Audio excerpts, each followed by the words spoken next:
नमस्कार। मैं पल्लवी छेलावड़ा, आपकी vastu feng shui consultant. Vastu शास्त्र के एक और नए लाइव शो में आप सभी का स्वागत है। आज हम कुछ नया करने जा रहे हैं। हो सकता है कि आपको कुछ नई टेक्नोलॉजी और नए सिस्टम की वजह से कोई परेशानी हो, लेकिन हम कोशिश करेंगे कि हमारा जो पूरा शो है, जो आज सबसे ज़्यादा इम्पोर्टेंट सब्जेक्ट को हमने सिलेक्ट किया है, जो शायद ये कह सकते हो कि कहानी घर घर की जैसी बातें हैं, कि कई बार रिलेशनशिप में बच्चे जब छोटे होते हैं, माता-पिता के साथ होते हैं, तब उनकी की हुई हर तरह की हरकतें माता-पिता को बहुत अच्छी लगती है। वो उनको पसंद करते हैं क्योंकि उनके हिसाब से उनके बच्चे जो है उनके लिए बहुत लाडले होते हैं, प्यारे होते हैं। तो कई बार कोई भी तरह की नाराज़गी हो, परेशानी वाली बात हो, तो भी माता-पिता उसको इग्नोर कर देते हैं। लेकिन जैसे-जैसे वही बच्चे आपके बड़े हो जाते हैं और कई बार ऐसा होता है कि बच्चों का जो बर्ताव होता है, बच्चों का जो बिहेवियर होता है, वो कई बार किसी सर्टेन एज पे जाने के बाद, एक उम्र के बाद, कई बार परेशान करने वाला हो जाता है और माता-पिता को शर्मिंदगी का एहसास होता है अपने बच्चों के मिसबिहेवियर की वजह से। तो वास्तुशास्त्र के हिसाब से जितनी बातें हमने रिलेशनशिप के बारे में, पति-पत्नी के संबंधों के बारे में चर्चा की है, गेस्ट रूम के बारे में चर्चा की है, उतनी ही ज़्यादा इम्पोर्टेंट बातें आपके लिए अपने घर के घरेलू पर्सनल रिलेशनशिप को फिक्स करने के लिए होती है। जिसकी वजह से आप अपने व्यक्तिगत रिलेशनशिप, जैसे बेटे और फादर एंड सन का रिलेशनशिप घर का सबसे बड़ा फाउंडेशन, घर का बीज, घर का एक बहुत ही अहमियत हिस्सा होता है जो घर को जोड़ के रखने में बहुत ही ज़्यादा उपयोगी है। फादर एंड सन का रिलेशनशिप उस फैमिली का नाम रोशन करने में, परिवार को आगे ले जाने में, अगर आपसी तालमेल फादर और सन के बीच में बहुत अच्छा होता है, तो उस पूरी फैमिली को ग्रो करने में वो काफ़ी हेल्पफुल होता है। क्योंकि घर जो होता है वो सिर्फ वहाँ पे रहने वाले कुछ 3-4 लोगों से या अकेली सिर्फ उनकी फैमिली से नहीं होता है। Extended family also part of the relationship, वो बहुत ज़्यादा इम्पोर्टेंट होता है। जहाँ पे भी जितने भी आज तक अब मेरी लाइफ में मैंने घर विजिट किए हैं और जहाँ कहीं फादर और सन के आपसी रिलेशनशिप जिस घर में बहुत ही सराहनीय, बहुत ही अच्छे रहे हैं, वैसे घरों में कॉमन बातें अगर मैंने देखी है तो सबसे इम्पोर्टेंट बात ये है कि उनका प्रोग्रेस जो है वो बहुत अच्छा रहा है। जिस घर में कहा जाता है कि जिस घर में घर की लक्ष्मी यानी कि वाइफ जिस घर में खुश होती है, उस घर के अंदर हमेशा लक्ष्मी जी का वास होता है।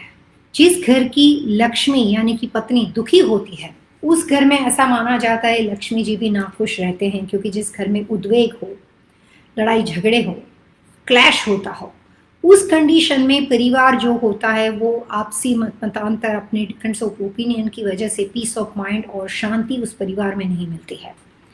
लेकिन जो फादर एंड सन के रिलेशनशिप है वो भी उतने ही इक्वली इम्पोर्टेंट होते हैं जितनी हम बातें अपने उस घर के रहने वाली ग्रह लक्ष्मी के बारे में करते हैं। Everything is closed.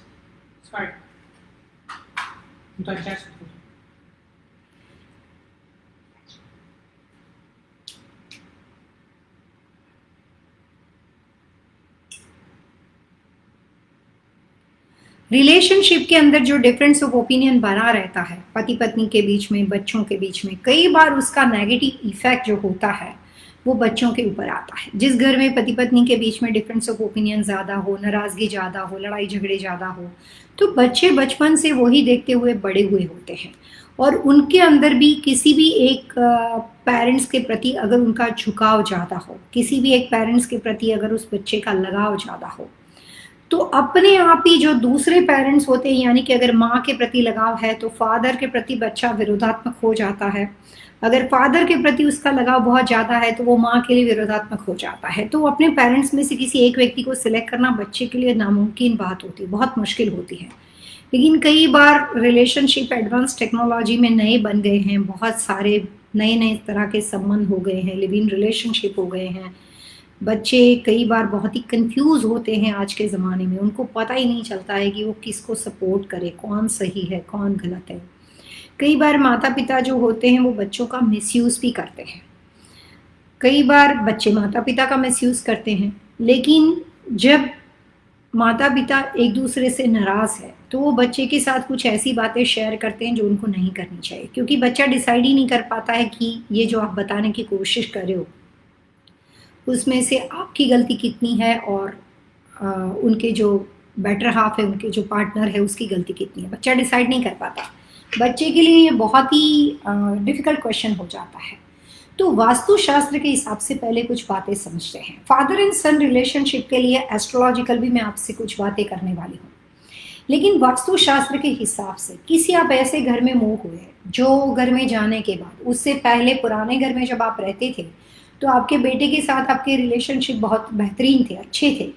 लेकिन जब आप एक नए घर में गए हो, एक आप दूसरे घर को बदल के, पुराने घर से बदल के नए घर में गए हो, या फिर दूसरी तरह से बात करते कि घर में रिमॉडलिंग कर लिया आपने, घर में कंस्ट्रक्शन चेंजेस कर दिया, घर के बैकयार्ड में स्विमिंग पूल बना दिया, एक कमरा आपने घर में ऐड कर दिया, कुछ कोई भी तरह का रिमॉडलिंग हो सकता है।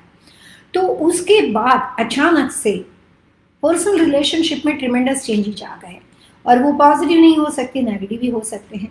तो पहले हम वास्तुशास्त्र की मदद से ये जानने का प्रयास करते हैं कि फादर एंड सन के बीच में जो ईगो क्लैश होता है, जो ईगो टकराता है, उसके पीछे वास्तु दोष की वजह क्या हो सकती है। मैं तो ज़्यादातर वास्तु कंसल्टेंट हूँ, यहाँ पे हम लोग ज़्यादातर हर तरह की बातें वास्तु दोष की शुरुआत से करते हैं, ताकि आप किसी भी वजह से अपने घर में वास्तु के दोष को हटा के आप उसके पॉजिटिव रिजल्ट ले सको, और वास्तु दोष की वजह से कोई घर की खुशियाँ खराब ना हो, और अच्छे वास्तु को घर में अप्लाई करके आप अपनी लाइफ को पीसफुल और अच्छी बना सकते हो। उसी की कोशिश रहती है जिसकी वजह से ये लाइव शो होता है। तो इस तरह के वास्तु दोष जो आपके लिए जानना बहुत ज़रूरी है, जो फादर एंड सन के रिलेशनशिप को कई बार डैमेज कर सकता है। कोई पुराने घर में जब रिश्ते अच्छे थे और नए घर में जाने के बाद अचानक से संबंध बदल गए, एक्सक्यूज़ कई हो सकता है। बच्चा टीनेजर हो गया, ये एक्सक्यूज़ हो सकता है। बच्चा जॉब में लग गया, फाइनेंशियल इंडिपेंडेंट हो गया, ये भी एक्सक्यूज़ हो सकता है। बेटे की शादी हो गई, ये भी एक्सक्यूज़ हो सकता है। मेरे ऐसे काफ़ी क्लाइंट्स हैं जिनका पर्पस कंसल्टेशन का ये है कि बहू अरेंज मैरिज करके या लव मैरिज करके, माता पिता अपनी सहमति से शादी में नाचते हैं, गाते हैं, डांस करते हैं, उसको घर पे लेके आते हैं, और उसके बाद समहाउ पेरेंट्स अपने बेटे को तो डेफिनेटली अच्छा ही समझते हैं, तो उसको पसंद करते हैं, लेकिन बहू के बारे में इतनी परेशानियां हो जाती है, और बेटे के लिए सबसे बड़ा क्वेश्चन ये हो जाता है कि किसका पक्ष उसको लेना चाहिए, पेरेंट्स का लेना चाहिए, माता पिता का लेना चाहिए, और बहू का लेना चाहिए। अब किसी लड़की को आप अपने घर लेकर आते हो, वो अपने पति के भरोसे आती है, एक नए परिवार के पास आती है, तो उसको भी आप अकेला नहीं छोड़ सकते, उसको इग्नोर नहीं कर सकते। लेकिन ये जो हम डिवाइडर क्रिएट करते हैं ना, कि तेरी बहू और मैं, मेरी बहू और तू, तो ये जो बहू शब्द से जो बहुत दूर दूर चीज़ चली जाती है। लेकिन जब ये बात बेटी में होती है तो बेटी अपनी होती है, रिश्ता अपना होता है, दामाद भी अपना होता है। दामाद के साथ उतना भेदभाव नहीं होता जितना बहू के साथ होता है। ये मैं हर एक की बात नहीं करती, बट मैं कॉमन स्टैंडर्ड एक फॉर्मेट समझाती हूँ। तो कई बार कुछ घर ऐसे होते हैं जिसमें बेटी की शादी होने के बाद माता पिता का एक स्टैंडर्ड स्टेटमेंट आता है, इंडियन स्टैंडर्ड स्टेटमेंट, शादी के बाद आप बदल गए हो। बच्चा कभी नहीं बदलता, सोच विचार बदल जाते हैं, आपके तरीके बदल जाते हैं। शादी के बाद वही माँ की बनाई कोई चीज़ अगर वो नहीं खाता था, वो अगर बहू के आने के बाद खाना शुरू कर देता है, तो माँ वहाँ पे भी कमेंट्स करना कभी नहीं चूकती है कि पहले तो तू ये नहीं खाया करता था, देखा शादी के बाद तू बदल गया। बच्चा बदला कि नहीं बदला पता नहीं, लेकिन हम एवरीडे ये कह कह के उसको बता बता के जताने की कोशिश करते हैं। जो चीज़ आप अपने घर में अपने परिवार के रिलेशनशिप में बांटते हो, कहते हो, बार बार बोलते हो, आप ये बात समझ लेना कि आप नई चीज़ का बीज डाल रहे हो। जो शब्द आपके मुंह से निकलते हैं वो आपकी घर की नींव में जाके बीज का काम करते हैं, और उसके बाद जो नई चीज़ें निकलेगी, उस बीज को डालने के बाद जो घर में नया ग्रो होगा, जो घर में नए रिलेशनशिप फूलेंगे फलेंगे, वो उसी बीज का प्रतीक हो सकता है। तो बोलने से पहले बहुत बार सोचना। वास्तु के हिसाब से सबसे पहला रूल्स ये समझ लो कि पॉजिटिव बोलोगे तो पॉजिटिव सुनने को मिलेगा, और पॉजिटिव देखने को मिलेगा, और पॉजिटिव लाइफ रहेगी। नेगेटिव बोलोगे तो नेगेटिव देखने को मिलेगा और नेगेटिव लाइफ रहेगी। सो पॉजिटिविटी की शुरुआत भी आपसे होती है और नेगेटिविटी की शुरुआत भी आपसे होती है। बाहर का कोई व्यक्ति झलस हो और बाहर से कोई नेगेटिविटी आती हो तो हम उसका प्रोटेक्शन भी कर सकते हैं, लेकिन जाने अनजाने में अगर हम खुद ही नेगेटिविटी को फैलाते हैं तो उसका प्रोटेक्शन कौन करेगा? क्योंकि हम अनजाने में ही अपने बेटे को शादी के बाद ये लगातार जताते हैं, पहले तो ऐसा था अब ऐसा हो गया, तो नेगेटिविटी की शुरुआत वहाँ से होती है। 3 तरह के रिलेशनशिप में माता पिता बच्चों के साथ आज के ज़माने में बहुत परेशानी भुगत रहे हैं। पहली बात कि बच्चा एक सर्टेन एज में जाने के बाद कई बार कोई गलत इन्फ्लुएंस में आने के बाद उसको कोई बैड हैबिट लग जाती है, तो माता पिता हर हाल में अपने बच्चे को उस बैड हैबिट से बचाना चाहते हैं। और बच्चा जिस इन्फ्लुएंस में है, जिस किसी की बातों में है, चाहे वो दोस्त हो, चाहे परिवार की कोई चाची मौसी, दूर का कोई रिश्तेदार हो, कोई ऐसा एक्सटेंडेड फैमिली का व्यक्ति हो जो उस बच्चे को मिसगाइड करता हो, लेकिन बच्चा उसी की सुनता हो और हमारी बात नहीं सुनता है, तो उस कंडीशन में घर में प्रॉब्लम्स हो सकते हैं। सबसे इम्पोर्टेंट बात कि फादर काम करते हैं, बेटा घर में आराम करता है, बेटा लेजी है, अपनी ज़रूरत पूरी करता है, पैसे खर्च करता है, बट रिस्पॉन्सिबिलिटी उसमें नहीं है, तो उस कंडीशन में फादर के लिए बर्डन जो है वो बहुत ज़्यादा बढ़ जाता है। फादर चाहते हैं कि बेटा राइट टाइम पे सही तरीके से काम पे लग जाए, लेकिन माँ जो होती है वो थोड़ा प्यार से समझाती है। फादर थोड़े स्ट्रिक्ट होते हैं, उनका जो नेचर होता है वो कई बार कॉम्प्रोमाइज़ वाला नहीं होता है, तो जिस तरह का बिहेवियर, जो एटीट्यूड बच्चे के साथ एक एज उम्र के पड़ाव के बाद जब होता है, तो उसकी वजह से बच्चा उस बात को समझने के बजाय, फादर कहना क्या चाहते हैं उस बात के मोरल को समझने के बजाय कई बार नेगेटिव हो जाता है।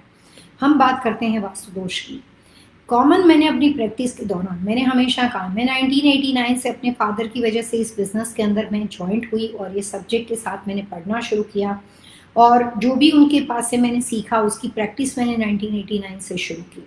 और उसके बाद आज 2020 तक इतने सालों के दरमियान जो भी केस स्टडी थे अलग अलग कंट्री में, इंडिया हो, लंदन हो, दुबई हो, सिंगापुर हो, मलेशिया हो, ऑस्ट्रेलिया हो या यूएस हो, कॉमन बातें मैंने देखी है कि रिश्ता रिश्ता ही होता है। किसी भी माँ की आंख में जब आंसू होता है वो किसी भी कम्युनिटी के साथ बिलोंग करती है, माँ का जो पेन होता है वो इक्वली होता है। और उसी तरीके से फादर रोते नहीं है, लेकिन उसके भी दिल में बहुत ज़्यादा दर्द होता है। कई बार आप बिलीव नहीं करोगे, काफ़ी कार्डियक अटैक की वजह लोगों के घरों में उसके बच्चे खुद है। जिस बच्चों को उन्होंने जन्म दिया, जिस बच्चे को बड़ा करने में उन्होंने अपनी सारी ज़िंदगी खर्च कर दी, और वही बच्चे अब अनजाने में अपने फादर के लिए हेल्थ इशू का बड़ा रीज़न बन जाते हैं। और ये मैंने अपनी प्रैक्टिस के दौरान देखा है। और जो घर के ग्रैंड पेरेंट्स होते हैं वो समझा नहीं पाते बच्चे को कि आप कहाँ पे गलत हो, और वो भी अपने बच्चों को दुखी देखते हैं और ग्रैंड किड्स को दुखी देख के और ज़्यादा परेशान हो जाते हैं।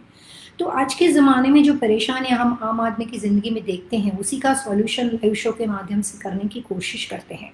फाइनेंशियल प्रॉब्लम हो, बिजनेस में प्रॉब्लम हो, किसी भी वजह से, अभी कोविड-19 की वजह से आप घर में हो, परिवार के साथ हो, फाइनेंशियल स्ट्रेस से काफ़ी लोग गुजर रहे हो हो सकता है कि आपकी ज़िंदगी का फ्रस्ट्रेशन आपके घर पे आएगा, बीवी पे आएगा, बच्चों पे आएगा।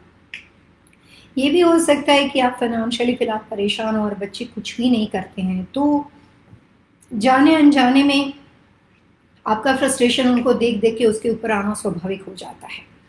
तो वास्तुशास्त्र के हिसाब से जिस घर में बेटे का कमरा, चाहे वो बेटा शादीशुदा हो या अनमैरिड हो, वो किसी भी वजह से साउथ वेस्ट यानी कि नैऋत्य दिशा में बना हुआ हो, साउथ यानी कि दक्षिण दिशा में बना हुआ हो, और कभी कभी कुछ लोगों के लिए है, कुछ लोगों के लिए नहीं होता है, लेकिन वेस्ट यानी कि पश्चिम दिशा में बना हुआ हो, तो उस कंडीशन के अंदर फादर एंड सन के रिलेशनशिप वेस्ट में अगर बेटा 2.5 साल से ज़्यादा रहा हो, साउथ में अगर बेटा जो है वो 1 या 3 साल से ज़्यादा रहा हो, और साउथ वेस्ट में बेटा 2 साल से ज़्यादा रहा हो, तो उस कंडीशन में जो उसके स्वभाव में परिवर्तन आता है वो परिवर्तन हानिकारक होता है।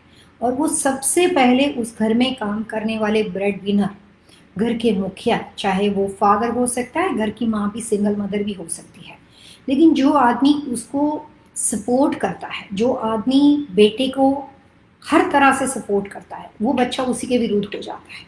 उसको उसमें हर तरह की कमियां दिखाई देनी शुरू हो जाती है, और वो ऐसे लोगों को यकीन करना शुरू कर देता है जिसने उसकी ज़िंदगी के लिए कभी कुछ भी नहीं किया है, लेकिन फिर भी बच्चा अपने लोगों से, अपने खुद के परिवार के लोगों से वो विरोधात्मक नेचर वाला हो जाता है, और वो कई बार इतना आक्रामक हो जाता है कि उसके बच्चे की बिहेवियर की वजह से, मिसबिहेवियर की वजह से पेरेंट को साथ कुछ ऐसे केस स्टडी हमने देखे हैं कि इसकी वजह से बेटे ने बाप के ऊपर हाथ उठा लिया और पुलिस केस हो गया, बेटे ने माँ के ऊपर हाथ उठा लिया और पुलिस केस हो गया। तो उस कंडीशन तक बात चली जाती है कि पूरा घर जो है उसकी वजह से, मिसबिहेव की वजह से तहस नहस हो जाता है। उसके अलावा मैंने कुछ बातें देखी है कि कई बार ऐसा होता है कि मास्टर बेडरूम जो होता है वो आम आदमी की समझदारी में कुछ बातें वास्तु के बारे में इतनी गलत फहमी वाली बैठी हुई है कि वो सोचते हैं कि माता पिता का कमरा जो है वो साउथ वेस्ट में बना दो, और बेटे और बहू को अपने साथ रखने के लिए, ताकि घर छोड़ के चला नहीं जाए, तो इसीलिए बेटे का कमरा जो है उसको भी साउथ वेस्ट में बना दो, और फादर का कमरा नीचे और बेटे का कमरा ऊपर। उल्टा भी हो सकता है, पेरेंट्स यानी कि माता पिता का कमरा ऊपर और बेटे और बहू का कमरा नीचे। या फिर बच्चा अनमैरिड है लेकिन अभी से घर बना के रखा है कि माता पिता और बेटे का कमरा पैरेलल ऊपर नीचे। इतने सालों की प्रैक्टिस के दौरान मैंने जो कॉमन वास्तु दोष देखा है उसमें मैं आपको कह दूं कि ये बात साउथ वेस्ट की हो, ये बात वेस्ट की हो, साउथ की हो, साउथ ईस्ट की हो या ईस्ट की हो, जहाँ कहीं फादर एंड सन का कमरा ऊपर नीचे एक ही दिशा में पैरेलल होता है, उस तरह के वास्तु दोष की वजह से वो फादर और सन के बीच में रिलेशनशिप जो होते हैं वो हमेशा डिस्ट्रॉय हो जाते हैं, रिलेशनशिप हमेशा स्पॉइल हो जाते हैं।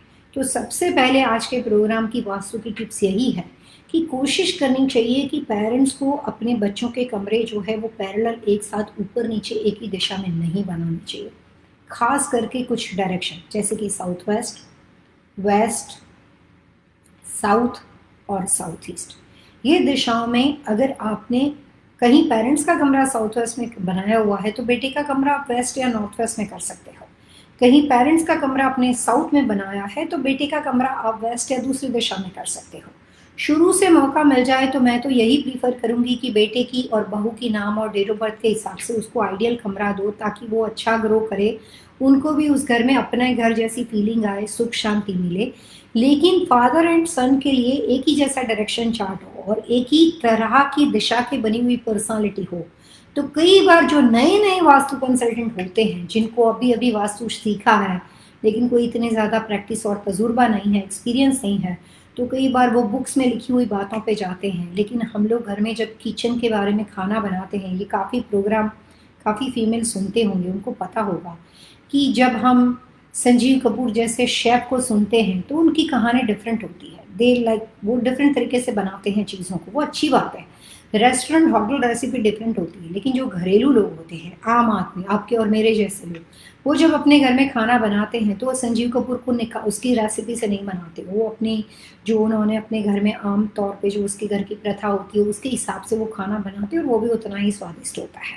लेकिन जब उनको लगता है कि आज बहुत मेहमान आ रहे हैं, लेट्स डू समथिंग स्पेशल, तो जब वो स्पेशल करना होता है तब वो जाके रेसिपी को देखते हैं और उसके हिसाब से बनाते हैं। लेकिन एवरी डे का खाना बनाने के लिए कोई भी फीमेल हर रोज सवेरे कुछ ना कुछ चीज़ को ढूंढ के रेसिपी से खाना कभी नहीं बनाती। उसको पता है कि क्या करना चाहिए और उसकी कई बार अपनी एक टेक्निक होती है। ठीक उसी तरीके से वास्तु शास्त्र के अंदर बुक्स में लिखी हुई बातों के अलावा भी कुछ ऐसे खास छोटे छोटे ऐसे उपाय होते हैं जो आदमी को अपने तजुर्बे के बाद पता चलते हैं कि इस तरह की चीज़ें हम नहीं कर सकते। तो ये वास्तु में बात कॉमन है कि हर व्यक्ति की नाम और डेट ऑफ बर्थ के हिसाब से जो उसके लिए सही दिशा हो उसमें उसका कमरा बनाओ, ये बिल्कुल सही है। लेकिन उस बात को भी कई बार बदलना पड़ता है। इसीलिए वास्तु शास्त्र में इतनी सुविधा है कि वास्तु अपने आप में एक रेमेडियल साइंस है, उसमें काफ़ी उपाय है। ये है ही उपचारात्मक शास्त्र। तो जब कोई चीज़ अपने आप में रेमेडियल साइंस है, मेडिसिन है, उपचारात्मक शास्त्र है, तो उसमें अलग अलग चीज़ों के लिए काफ़ी ऑप्शन होने चाहिए, काफ़ी वेरिएशन होने चाहिए। कोई एक चीज़ पे आके बात नहीं अटकती है। तो वास्तु में हर व्यक्ति के लिए काफ़ी दिशाएं अच्छी होती है, सिर्फ एक या दो दिशा अच्छी नहीं होती है, काफ़ी दिशाएं अच्छी होती है। तो कई बार ये जो 3-4 दिशाओं के ऑप्शन होते हैं, कई बार कॉम्बिनेशन ज़बरदस्त हो तो 5-6 ऑप्शन होते हैं, कई बार 2 भी हो सकते हैं। ये मैं स्टैंडर्ड बात बता रही हूँ। तो जब हमें पता है कि फादर के लिए साउथ वेस्ट चाहिए और बेटे और बहू के लिए साउथ वेस्ट चाहिए, तो अगर हमने पेरेंट्स का कमरा साउथ वेस्ट में बनाया है तो फिर बेटी और बहू के लिए हम कॉम्प्रोमाइज़ कर सकते हैं और उसको सेकंड दी बेस्ट डायरेक्शन दे सकते हैं, लेकिन उसको साउथ वेस्ट नहीं दे सकते। इसमें कई बार जो मेरे पास कोर्स करते हैं, जो मुझसे सीखते हैं, ऐसे काफ़ी लोग बोलते हैं कि पल्लवी, अगर पेरेंट्स रिटायर है और बेटे और बहू काम करते हैं तो जो आदमी पैसा कमाता है उसको क्यों ना साउथ वेस्ट में सुलाए, क्योंकि उसकी तो लकी दिशा है। लेकिन ना, अगर आप उस पैसा कमाने वाले को भी साउथ वेस्ट में सुला देते हो तो उसके बाद भी उसके अंदर वो अभिमान आ जाएगा कि वो पेरेंट्स उस बच्चे के साथ रह नहीं पाएंगे। तो कई बार बोलते हैं कि रावण जो इतना बड़ा शिव भक्त था, शिव जी ने उसको आशीर्वाद दिया और उसकी वजह से उसमें शक्ति आ गई। शक्ति आने के बाद उसने क्या डिसाइड किया कि मैं कैलाश पर्वत को एक उंगली पे उठा देता हूँ। अरे भैया, तुमने इसकी तपस्या की, ईश्वर की आराधना की, तुम्हें शक्ति प्राप्त हुई, तुम्हें और कुछ नहीं समझ में आया और यही सूझा कि कैलाश पर्वत को इसको मैं अपने हाथ पे उठा लेता हूँ। तो शंकर भगवान ने कैलाश पर्वत से अपने पैरों का एक अंगूठा हल्का सा दबाया और रावण की ताकत नहीं हुई कि वो उस पर्वत को उठा पाया। ये छोटे छोटे दृष्टांत से हमें सीखने को कुछ मिलता है। जब माता पिता ने बहुत अपनी जिंदगी के लिए अपनी सारी मेहनत करके अपने बच्चों को बड़ा किया है, तो उनके रिटायरमेंट टाइप पे, उनके जो वृद्धावस्था होती है उस टाइम पे, उनकी जब उम्र एक तकाजे पे पहुंच जाती है, उस टाइम पे उनको आपसे प्यार चाहिए, उनको आपसे सपोर्ट चाहिए। आप ग्रो करोगे, अच्छी बात है, और ज़्यादा ग्रो करो, लेकिन उसके साथ साथ इस तरह का बिहेवियर नहीं होना चाहिए कि आपने 3 महीने में गाड़ी ले ली, आपने 1 साल में घर ले लिया और माता पिता को पूरी जिंदगी में घर बनाते बनाते 35 साल लग गए और आप उसको एवरीडे रियलाइज कराओ कि देखा, मैं तो इतनी जल्दी ग्रो हो गया, लेकिन आप तो उसी के ब्लेसिंग की वजह से ग्रो हुए। तो ये जो रिलेशनशिप में ईगो है, पावर है, अभिमान है, ईगोस्टिक बातें हैं, वो अगर बच्चा पैसा कमाता है उसके बाद भी साउथ वेस्ट में सोएगा, तो उस कंडीशन में जो माता पिता उस घर में रहने वाले हैं, रिटायर है या कम पैसा बनाते हैं, तो उनको जो रिस्पेक्ट चाहिए वो नहीं मिलेगा। सो मैंने अपनी प्रैक्टिस के दौरान हमेशा घर को आइडियल बनाने के लिए ये कोशिश की है कि बेटे और बहू भी काम करते हैं और माता पिता के लिए ऑप्शन है, तो आई प्रीफर कि माता पिता घर के जो मुखिया की दिशा होती है वहाँ पे सोनी चाहिए। वो वहाँ पे सो के आपके लिए कुछ हार्मफुल नहीं करेंगे, वो हमेशा ब्लेसिंग ही आपको देंगे। लेकिन बेटे और बहू को उनकी सेकंड डीपेस्ट डायरेक्शन में सुलाने से वो और भी काम कर सकते हैं और भी ग्रो हो सकते हैं, लेकिन उनको अपने माता पिता का रिस्पेक्ट, अपने बच्चों का प्यार और खुद का रोल, वो तीनों के अंदर जो डिफरेंस होता है, हिंदू कल्चर जो है वो इस तरह का है जिसमें 3 जनरेशन एक साथ आज के ज़माने में भी रहती है, आज के ज़माने में भी, जिसमें ग्रैंड पेरेंट्स होते हैं, बेटे बहू होते हैं और उनके ग्रैंड किड्स होते हैं। तो सारे लोग एक साथ मिलके 3 जनरेशन एक साथ में रहती है। और ये खूबी हमारे रिलीजन में जिस वजह से भी हो, या काफ़ी रिलीजन में है, ऐसा मैं नहीं कहूँगी कि पर्टिकुलर एक रिलीजन में है, लेकिन काफ़ी कम्युनिटी जो है वो इस चीज़ में बिलोंग करती है कि परिवार जो है साथ में मिलकर ग्रो हो सकता है। तो उस कंडीशन में उसके कुछ थंब रूल भी होते हैं। वास्तुशास्त्र के हिसाब से जब कभी आप कोई भी तरह के मास्टर बेडरूम या घर का जो एल्डर सन होता है, घर का जो बेटा और बहू होते हैं, शादीशुदा बच्चा है या 25 साल का टीनेजर बच्चा है, या फिर पर्टिकुलर अभी अभी उसने बेटे ने काम शुरू किया है और अभी उसको अपना फ्यूचर बनाना है, तो जो ग्रोइंग पीरियड होता है उस कंडीशन के अंदर अगर आप बेटे का कमरा जो होता है वो साउथ वेस्ट में रखते हो और माता पिता का कमरा नॉर्थ ईस्ट में रखते हो, तो उस कंडीशन में आप समझ लो कि उनको बहुत जल्द वास्तु कंसल्टेंट की ज़रूरत पड़ेगी, बहुत जल्द पड़ेगी, क्योंकि बच्चा वो उधम मचाता है कि माता पिता उस बच्चे से थक जाते हैं और बच्चा इतना स्टबन हो जाता है कि वो कई बार पेरेंट्स के कम्प्लीटली अगेंस्ट हो जाता है। तो वास्तु के हिसाब से घर का सबसे बेटा, उसका कमरा साउथ वेस्ट में हो तो वो बहुत बड़ा वास्तु दोष खड़ा करता है। और उसमें भी अगर बड़े बेटे का कमरा साउथ वेस्ट में हो और पेरेंट्स का कमरा किसी वजह से नॉर्थ और ईस्ट में हो, तो उस कंडीशन में उस घर में फादर एंड सन के बीच में एवरीडे क्लैशिंग होता है और घर के अंदर जो ज़्यादा घर की शांति भंग होती है, जो अशांति क्रिएट होती है, वो इस फादर और सन के आर्ग्यूमेंट की वजह से, रिलेशनशिप डिस्प्यूट की वजह से होती है। और उस कंडीशन के अंदर घर में बहुत ज़्यादा परेशानियां खड़ी हो जाती है बाकी और घर के अन्य लोगों के लिए, परिवार के दूसरे लोगों के लिए। तो ये एक बहुत गहरा वास्तु दोष होता है। उसके साथ साथ हमने दूसरे वास्तु दोष के बारे में बात की कि फादर एंड सन दोनों का कमरा एक घर में ऊपर नीचे किसी भी कीमत पे नहीं होना चाहिए, वो वास्तु दोष की निशानी बन जाता है और फादर एंड सन के बीच में रिलेशनशिप डिस्प्यूट खड़ा होता है। और काफ़ी गलत वास्तु के बारे में लोगों की मान्यता है, गलत सोच है कि फादर के पेरेंट्स का कमरा साउथ वेस्ट में बना दो, बेटे का कमरा साउथ वेस्ट के बना दो ताकि बेटा घर छोड़ के बाहर नहीं जाएगा। गलत सोच है, बहुत ही गलत सोच है। इस तरह की चीज़ें करने से बेटा जो है वो आपके साथ अपने जो आपसी रिलेशनशिप है, जो एक लगाव है, जो एक अफेक्शन है, जो इमोशनली रिस्पॉन्सिबिलिटी एज ए बेटे के लिए जो होनी चाहिए वो है, उससे वो दूर हो जाता है और आप कंप्लीटली उससे रिश्ता कट ऑफ कर देते हो। तो दूर, घर से दूर जाने की बात तो बहुत दूर चली गई, लेकिन वो दिल से ही दूर हो जाता है आपसे। तो ये गलत मान्यता है जो लोगों ने अपने हिसाब से खड़ी कर दी है और खुद ही सोच विचार करके उन्होंने उस चीज़ को अप्लाई करना शुरू कर दिया है। सो वास्तु के अनुसार साउथ वेस्ट में पैरेलल, एक दूसरे से ऊपर नीचे, फादर एंड सन का कमरा नहीं हो सकता। और उसमें भी अगर घर 2 स्टोरी है और बेटा फर्स्ट फ्लोर पे है और पेरेंट्स नीचे ग्राउंड फ्लोर पे है, तो उस कंडीशन में तो बिल्कुल ही नहीं होना चाहिए, वैसे होना ही नहीं चाहिए पैरेलल टू। उसके बाद हमने कहा कि साउथ वेस्ट में बेटे का कमरा हो और माता पिता का कमरा नॉर्थ, नॉर्थ ईस्ट और ईस्ट दिशा में हो, तो उस कंडीशन में भी रिलेशनशिप डिस्प्यूट बना रहता है। तीसरी सबसे इम्पोर्टेंट बात, किसी भी वजह से वास्तुशास्त्र के नियम के अनुसार अगर पेरेंट्स का कमरा जो है वो साउथ वेस्ट में बना हुआ है और बेटे का कमरा साउथ में बना हुआ है और दक्षिण दिशा में सोने वाला जो बेटा है उसका जो एज ग्रुप है वो 15 साल से ज़्यादा है, यानी कि बेटा 20 साल का है, 22 साल का है, 25 साल का है, लेस देन 15 ईयर्स के लिए वो चलेगा। लेकिन मोर देन 15 ईयर्स से बड़ी एज ग्रुप का जो अगर बेटा है उसका, तो उस कंडीशन में रिलेशनशिप में बेटा जो होता है वो अपने पेरेंट्स के साथ हमेशा थोड़ा सा रिबेलियस हो जाता है, हमेशा अगेंस्ट बातें करता है, साफ सुथरा घर नहीं रखेगा, जो चीज़ बोलोगे उल्टा करेगा और हमेशा वो उसका जो बिहेवियर होता है वो माता पिता के लिए चिंता का विषय बन जाता है। इस कंडीशन में बेटा आर्ग्यूमेंट नहीं करता है, लेकिन उसका मिसबिहेवियर जो होता है वो बहुत ज़्यादा होता है। जो चीज़ आप उसको करवाने की कोशिश करते हो वो हर तरह की जिम्मेदारी से वो दूर हो जाता है और वो कोशिश करता है कि अपने काम खुद ना करने पड़े और वो ज़्यादातर पेरेंट्स के ऊपर डिपेंडेंट हो जाता है और पेरेंट्स की लायबिलिटी, रिस्पॉन्सिबिलिटी उस तरह के बिहेवियर की वजह से बहुत ज़्यादा बढ़ जाती है। अगर आप अपने बेटे को ग्रो करना चाहते हो, कोई भी एक बड़ी सी कंपनी होती है, वर्ल्ड की कोई भी कंपनी ले लो, तो उस कंपनी का सीईओ होता है, उस कंपनी का ओनर होता है, जब वो रिटायर हो जाता है और अपने बच्चे को जब वो अपनी जगह दे देता है, तो अपनी कैबिन उस कंपनी का ओनर सीईओ जो होता है वो अपने बेटे को देता है और अपने लिए नेक्स्ट टू कैबिन लेता है और वहाँ पे जाके वो मूव हो जाता है। ये हमने कॉर्पोरेट वर्ल्ड में देखा है, हम घर में ऐसा नहीं करते।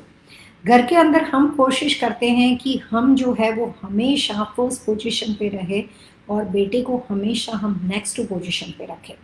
तो घर का जो विचारधारा होती है, घर के जो रिलेशनशिप के डेफिनेशन जो होती है वो बहुत ही डिफरेंट होती है।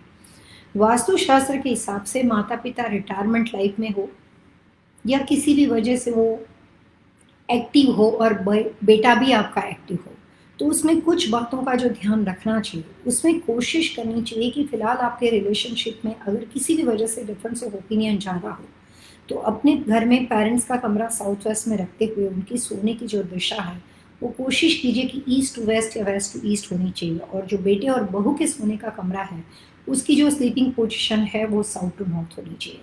जिस व्यक्ति को आप साउथ टू नॉर्थ सुलाते हो वो व्यक्ति का ग्रोथ जो होता है वो बहुत अच्छा होता है, प्लस उसको अपने आप आके अपॉर्चुनिटी मिलती है, वो और ज़्यादा भागेगा, उसकी सक्सेस और ज़्यादा होगी। वो जितना ज़्यादा सक्सेसफुल होगा और उतना जितना वो आगे ज़्यादा बढ़ेगा उतने उसके डिफरेंस ऑफ ओपिनियन, नाराज़गी, आक्रोश, फ्रस्ट्रेशन घर के लिए कम होंगे।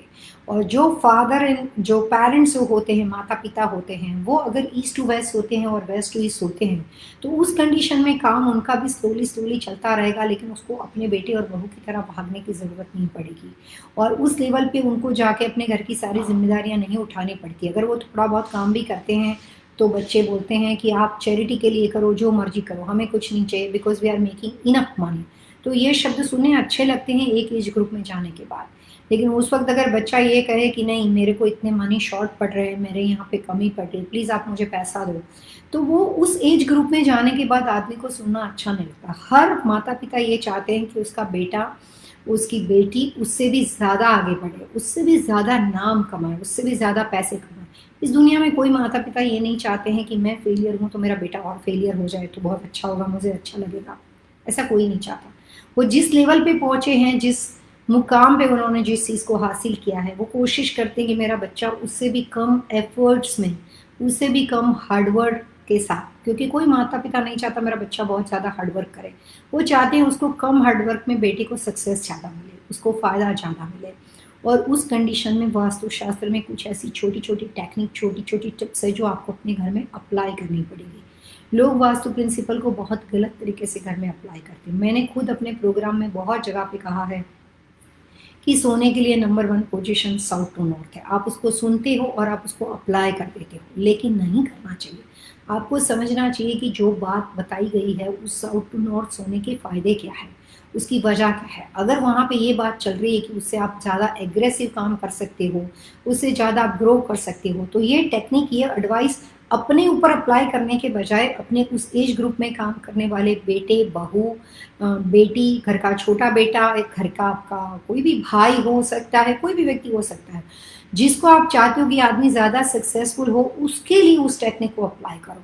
और अगर आप चाहते हो कि आपका बेटा अपने घर की रिस्पॉन्सिबिलिटी उठा ले और आपके लेवल पे आके आपसे भी ज़्यादा ग्रो करके जाए, तो आपको अपनी पोजीशन को बदलना पड़ेगा। आपको अपनी टेक्निक को बदलना पड़ेगा। आप अपने लिए वेस्ट टू ईस्ट सिलेक्ट कर सकते हो, ईस्ट टू वेस्ट सिलेक्ट कर सकते हो, ताकि आपके पास इतना सफिशिएंट टाइम मिल जाए कि आप ग्रैंड पेरेंट्स का ध्यान बन जाओ और आप अपने बच्चे के बच्चों का ध्यान रख सको, घर की कुछ और जिम्मेदारी आप उठा लो और आपके बेटे और बहू आपके घर को चलाने में एक मुकाम हासिल कर सके, एक नेक्स्ट लेवल हासिल कर सके। लेकिन अगर हम ही उस दिशा में बिजी रहेंगे, अगर हम उसी तरह की पोजीशन में आएंगे, तो फिर घर के अंदर बहुत सारे घर के ऑनर बन जाएंगे। और जैसे कहते हैं कि एक म्यान में दो तलवार नहीं हो सकती है, वैसे सेम पोजीशन के अंदर एक घर में दो लायन भी नहीं हो सकता है ना, क्योंकि एक जंगल में भी नहीं होता है तो घर में कहाँ से हो सकता है, बताइए। तो हमेशा हमें आगे चल के अपनी सीट, अपनी जगह किसी को देनी पड़ती है। तो जब एक सर्टन एज ग्रुप के बाद कोई सिंगल मदर हो और वो उन्होंने अकेले अपने हाथ से अपने बेटे को बड़ा किया हो, और वो हर माँ चाहती है मेरा बेटा नेक्स्ट लेवल पे पहुंचे, तो उस कंडीशन में मैं यही कोशिश करूंगी कि अगर आज आपका बेटा 25 साल का है, अगर आज आपका बेटा 26 साल का है, कुछ नहीं करता है, घर में बैठा रहता है, तो भी आप उसकी स्लीपिंग पोजीशन को चेंज करो।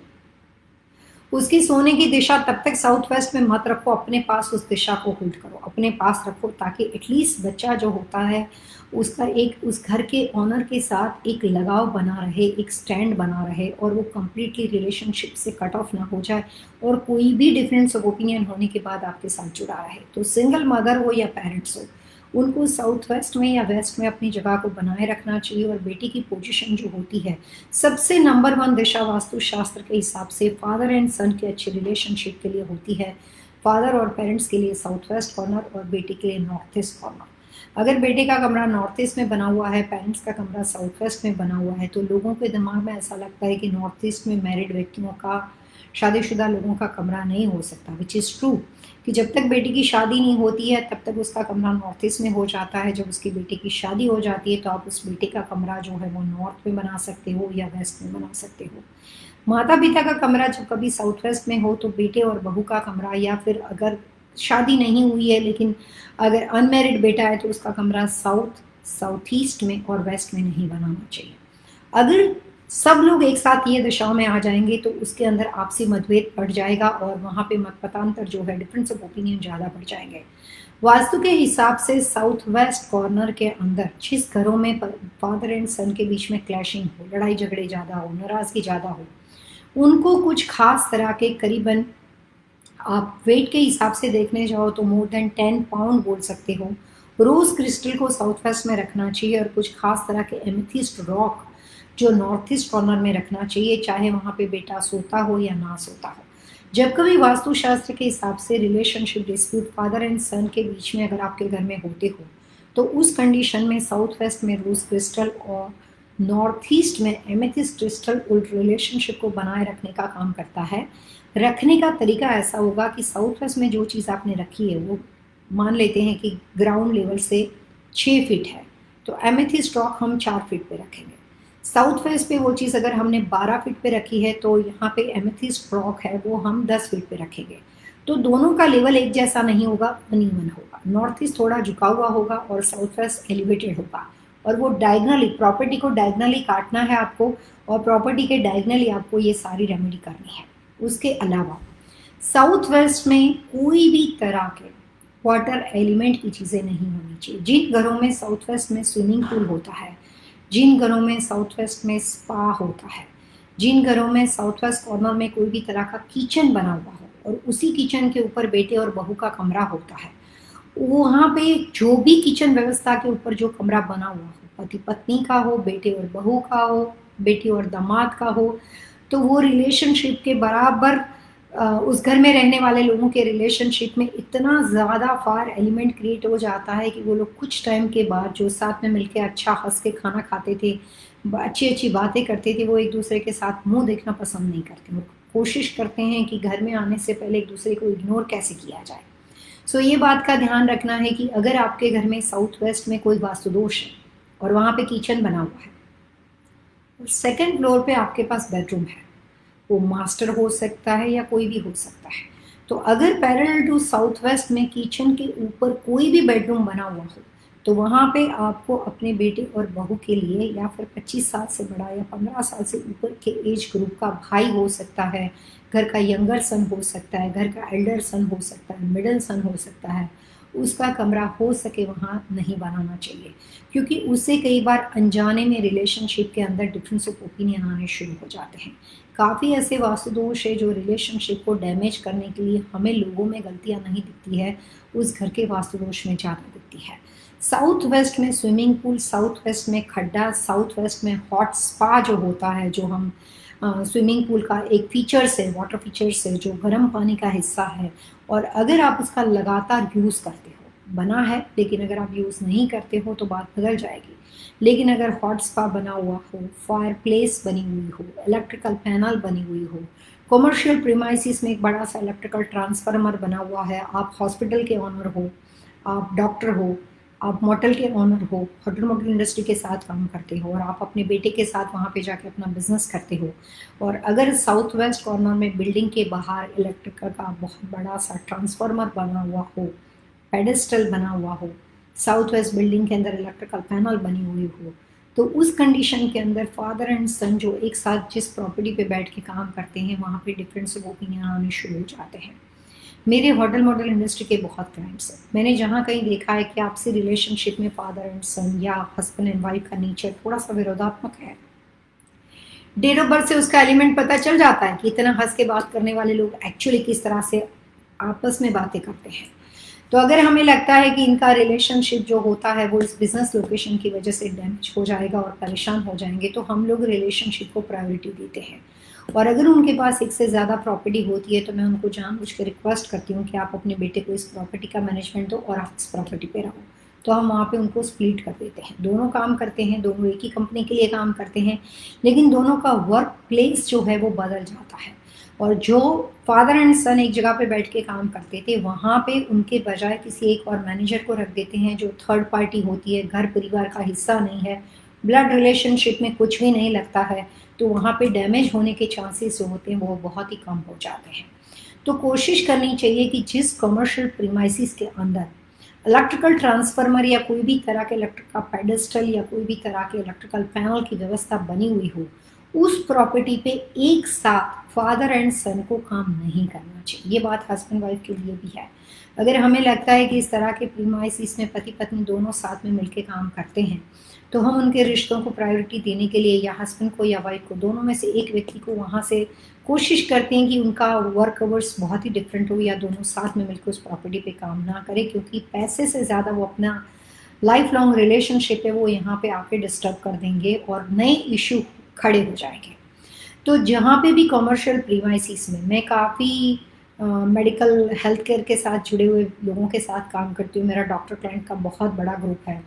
तो हमने देखा हुआ है कि जब हॉस्पिटल बिल्डिंग होती है तो काफ़ी लोग ऐसे होते हैं जिसमें वो डॉक्टर है, वाइफ डॉक्टर है, बेटा डॉक्टर है, तो कई बार हम उनके लिए डेंटल क्लिनिक बनाते हैं, कई बार हम उनके लिए कोई कार्डियक वगैरह हॉस्पिटल बनाते हैं, रेगुलर हेल्थ केयर की काफ़ी अलग अलग तरह के प्रोजेक्ट हम लोग अर्जेंट केयर वगैरह बनाते हैं।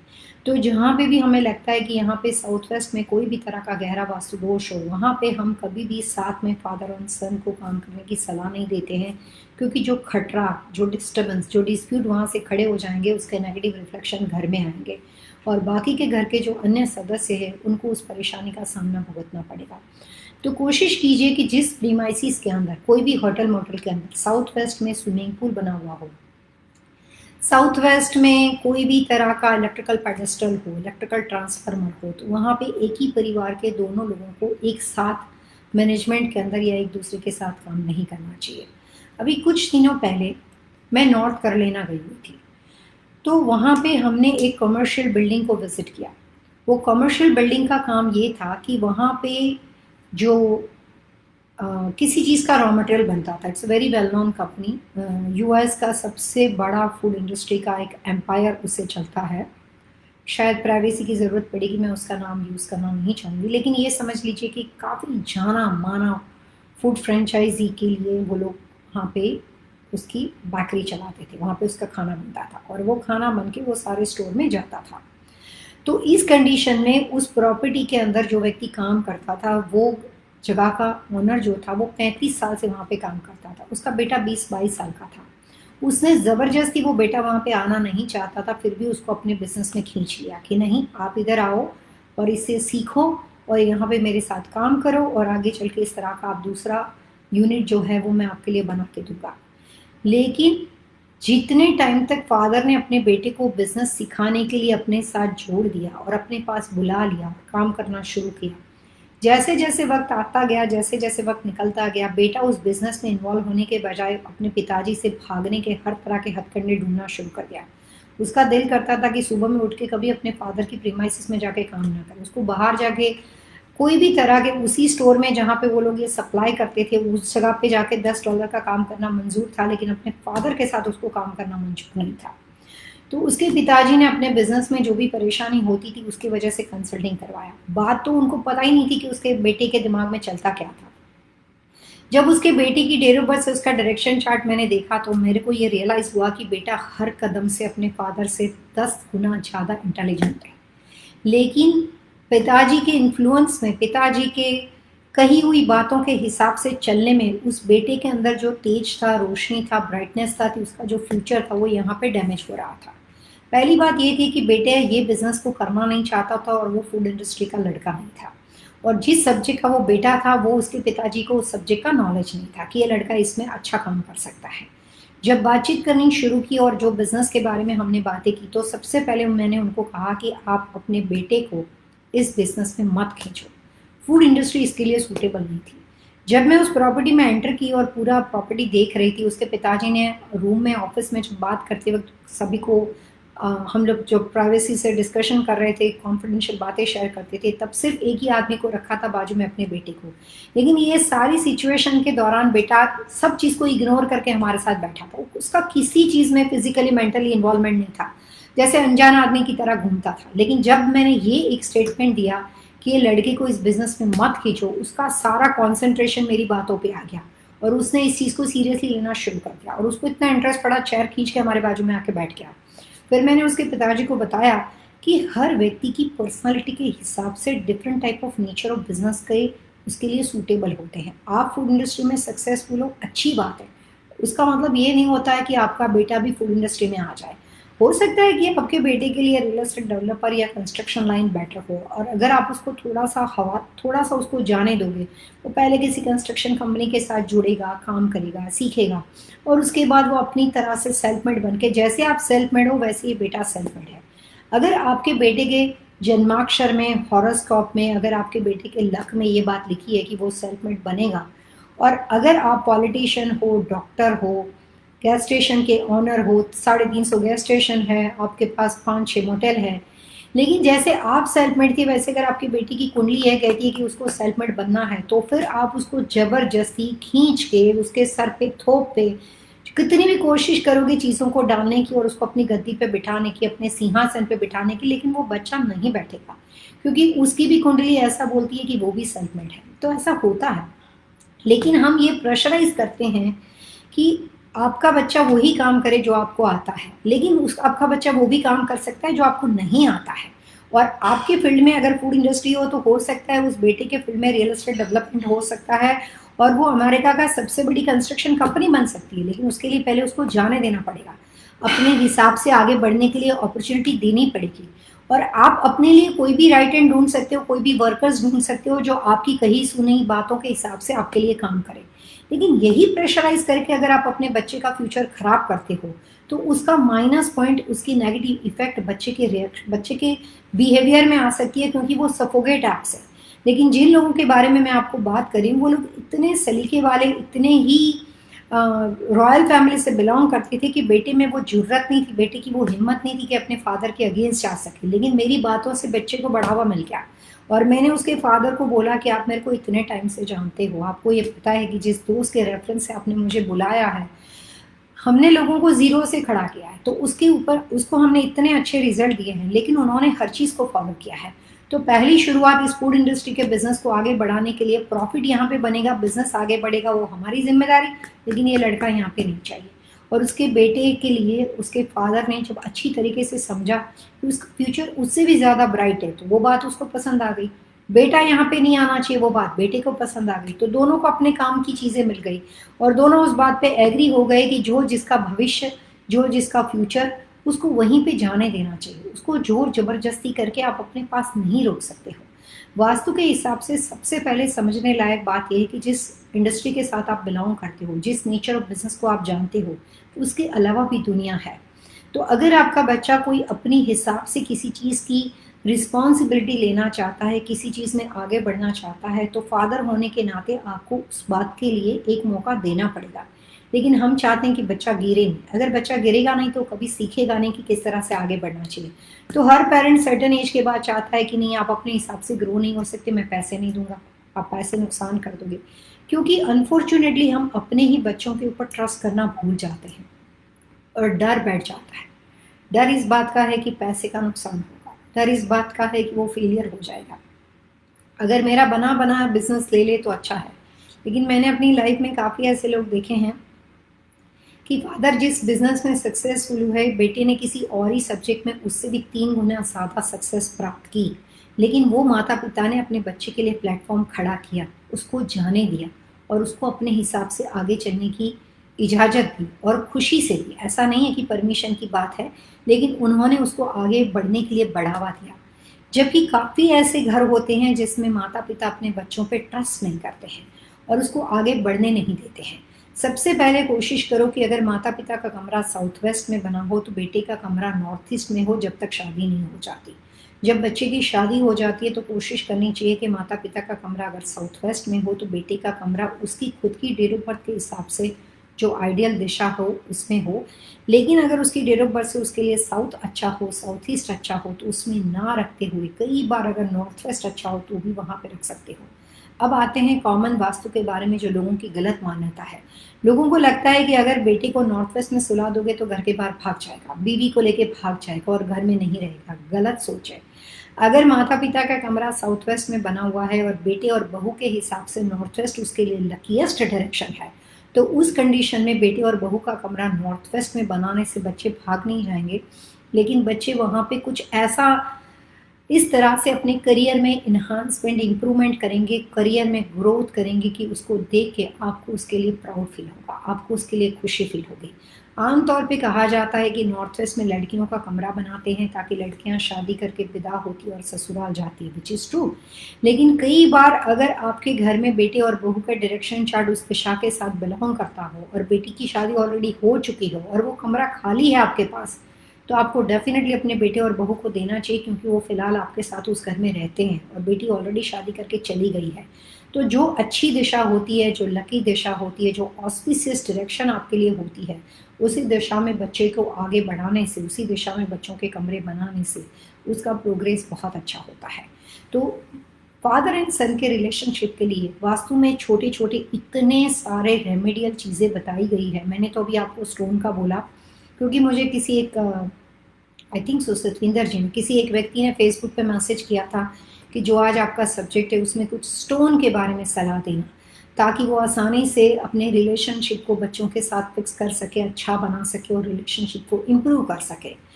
डिस्प्यूट के लिए south west to south west सबसे बड़ा रीज़न है। किचन के साथ साउथ वेस्ट में बेटे और बहू का कमरा सबसे बड़ा रीज़न है। साउथ वेस्ट में माता पिता हो या साउथ वेस्ट में बेटे बहू हो और माता पिता का कमरा वेस्ट में पड़ता हो और साउथ ईस्ट में पड़ता हो, तो वहाँ पे भी रिलेशनशिप में कुछ खास तरह के ईगो प्रॉब्लम होने शुरू हो जाते हैं और रिलेशनशिप में उसकी वजह से डिस्प्यूट बन जाता है। तो कोशिश करनी चाहिए कि घर के बड़े बुजुर्ग जो होते हैं उनका कमरा या माता पिता का कमरा सबसे पहले साउथ वेस्ट में बनाइए। अगर साउथ वेस्ट कमरे में दिशा है ही नहीं आपके पास, तो सेकंड आप वेस्ट में बना सकते हो। अगर आपके घर का कंस्ट्रक्शन स्ट्रक्चर ऐसा हो कि आपके पास साउथ वेस्ट में भी कमरा नहीं है, आपके पास वेस्ट में भी कमरा नहीं है, तो उस कंडीशन में आप माता पिता का कमरा साउथ में बना सकते हो। और उसके बाद जो सेकंड द बेस्ट डायरेक्शन या फिर फर्स्ट द बेस्ट डायरेक्शन बेटे के लिए बनती हो या बेटे और बहू के लिए बनती हो, वहाँ पे अगर आप कमरा उनका बनाते हो तो सभी का सक्सेस, सभी का ग्रोथ एक जैसा होता है। और सबसे इम्पोर्टेंट बात कि माता पिता अगर रिटायरमेंट लाइफ में है या उन्होंने अपनी रिस्पॉन्सिबिलिटी ऑलरेडी कम करना चाहते हैं, यानी कि वो काम कर रहे हैं लेकिन वो रिस्पॉन्सिबिलिटी कम करना चाहते हैं, तो खास करके उनकी अपने बेडरूम में साउथ वेस्ट के कमरे में या वेस्ट के कमरे में स्लीपिंग पोजीशन है वो ईस्ट टू वेस्ट या वेस्ट टू ईस्ट, वो उनकी डेट ऑफ बर्थ पे डिपेंड करता है, उसके हिसाब से रखनी चाहिए। और बेटी और बहू की जो डेट ऑफ बर्थ है उसके हिसाब से उनके लिए आइडियल दिशा सोने की साउथ टू नॉर्थ रखनी चाहिए। एंड समटाइम्स अगर माता पिता ईस्ट टू वेस्ट होते हैं तो बेटे और बहू की वेस्ट टू ईस्ट कर सकते हो। सो बेसिकली बात यह है कि एक तरफ से बेड की व्यवस्था नहीं होनी चाहिए। तो ये छोटी छोटी बातों का अगर आप ध्यान रखते हो तो आप अपने रिलेशनशिप को फिक्स कर सकते हो। और बेटे और फादर, मतलब कि बेटा और फादर, ग्रैंड पेरेंट्स और फादर, यहाँ पे बात सिर्फ बेटे और फादर के बारे में नहीं चल रही है। यहाँ पे ये भी हो सकता है कि आपके भाई का बेटा हो, आपने उसको अडॉप्ट किया हो अपने बेटे की तरह, और अगर आप उसको अपने घर में रख रहे हो तो भी वो घर का बेटा ही हुआ। अगर आपका छोटा भाई हो और वो आपके साथ बहुत सालों से रहता हो, आप बड़े भाई हो लेकिन आप माता पिता की तरह अपने छोटे भाई की आपने परवरिश की है, और अगर आप चाहते हो कि वो आपका बेटा ही है छोटा भाई और वो अपनी तरीके से ग्रो करे और इंडिपेंडेंट आगे बढ़े, तो उनके लिए भी सिमिलर रूल्स एंड रेगुलेशन रहेंगे। बात सिर्फ इतनी है कि घर का जो मुखिया होता है, घर का जो एक उम्र के पड़ाव के बाद की पर्सनालिटी के जो कपल होते हैं, वो अपने आने वाले फैमिली का जो फ्यूचर होता है, घर का छोटा भाई हो सकता है, घर का बड़ा बेटा हो सकता है, घर का मिडिल सन हो सकता है, घर का यंगर सन हो सकता है, तो उस परिवार में आने वाले घर के फ्यूचर के लिए जो भी उसको आगे बढ़ाने की कोशिश करते हैं, उनको वास्तु की छोटी छोटी टिप्स अप्लाई करने से बच्चे हमेशा उस परिवार का नाम रोशन करते हैं और आपको उससे सबसे ज़्यादा प्राउड फील होता है। मैंने ऐसे काफ़ी घर देखे हैं जिसमें फादर सक्सेसफुल है, बहुत ज़्यादा आगे बढ़े हैं, लेकिन बेटा जो होता है वो कोई ख़ास बड़ा काम नहीं कर पाता है, वो हमेशा लाइफ टाइम अपने फादर का डिपेंडेंट होता है और फादर बिना सोचे समझे उसको फाइनेंशियल कॉन्स्टेंटली सपोर्ट करते रहते हैं सिर्फ एक लगाव के लिए, कॉन्स्टेंटली उसके शादीशुदा लाइफ में भी इंटरफेयर करते हैं सिर्फ एक लगाव के लिए, ताकि मैं तेरे को सपोर्ट करता हूँ। लेकिन ये जो मैं होता है वो एक एज के बाद बदलना चाहिए, और इसीलिए वास्तुशास्त्र में उसके छोटे छोटे काफ़ी उपाय बताए गए हैं। सबसे पहले हमने रोज क्रिस्टल और एमेथिस्ट रॉक के बारे में बताया जो साउथ वेस्ट और नॉर्थ ईस्ट में होना चाहिए।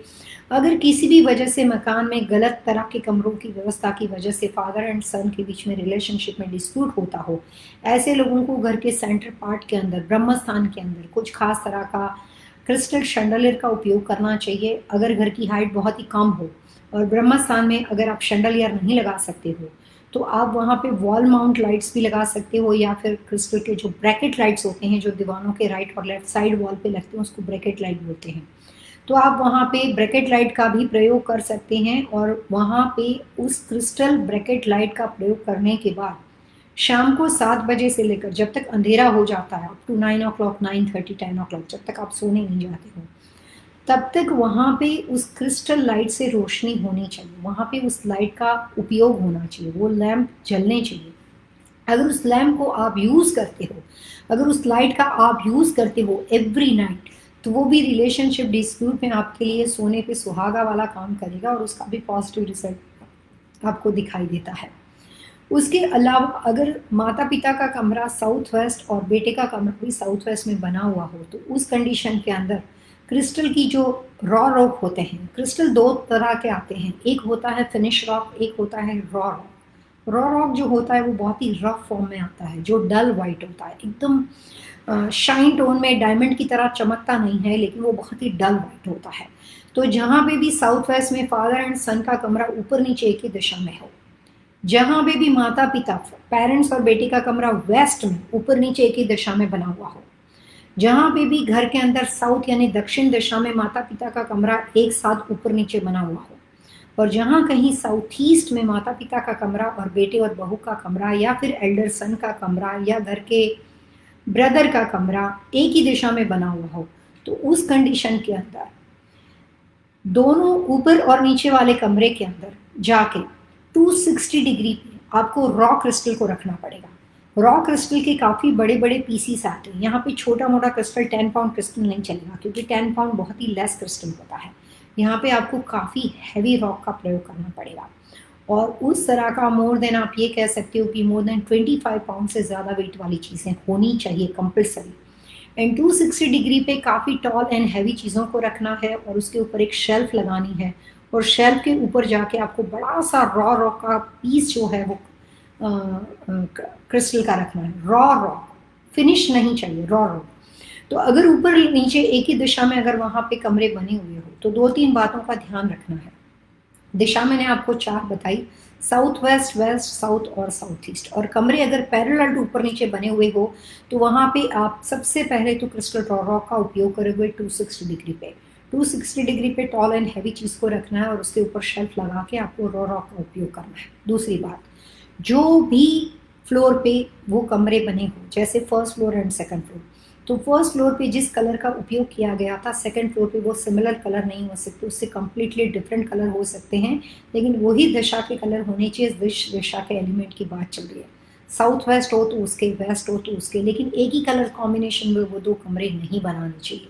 तीसरी सबसे इम्पोर्टेंट बात, बेड की जो पोजीशन होती है वो एक जैसी दोनों कमरों के अंदर नहीं होनी चाहिए। और चौथी सबसे इम्पोर्टेंट बात कि अगर एक ही दिशा के अंदर कमरे बने हुए हो तो कोई भी तरह का कैश, पैसा, फाइनेंस दोनों कमरों में एक साथ नहीं होना चाहिए।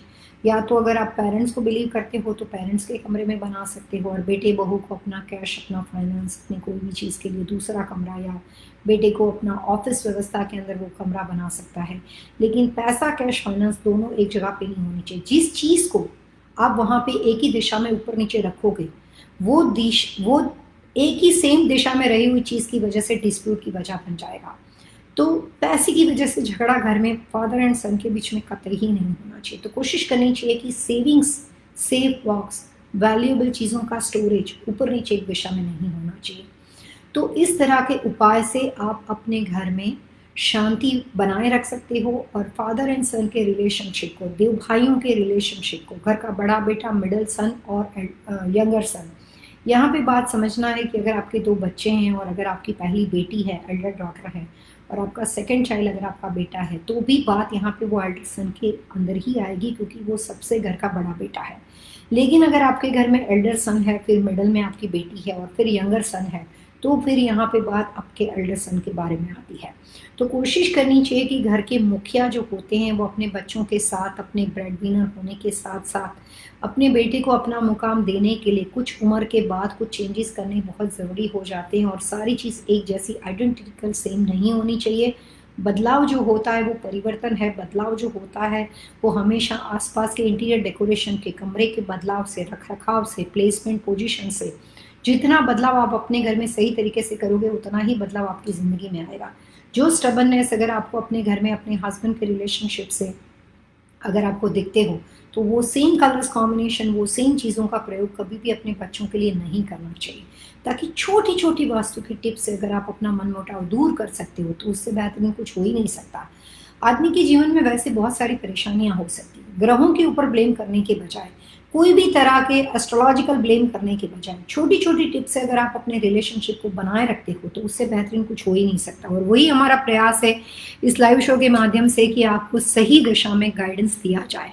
अब हम क्वेश्चन आंसर पे जाते हैं। काफ़ी हमारे दोस्त हैं जिन्होंने वेट करते हुए यहाँ पे काफ़ी क्वेश्चंस पूछे हैं, तो अभी हम वन बाय वन, जैसे हमारा एक सिस्टम बना हुआ है कि क्वेश्चन आंसर पे जाते हैं। सबसे पहले वैशाली जी हैं।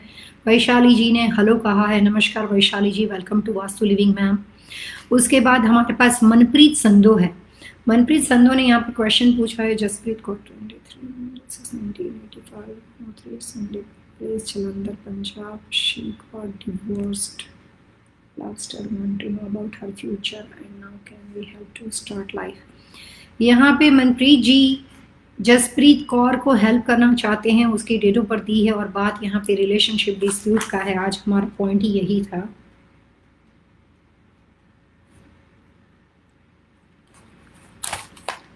Time of birth 1:08 PM Sunday.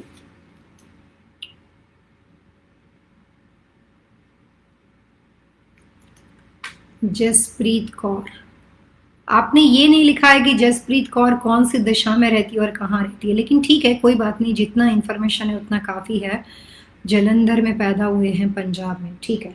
Jasprit जी के बारे में देखते हैं।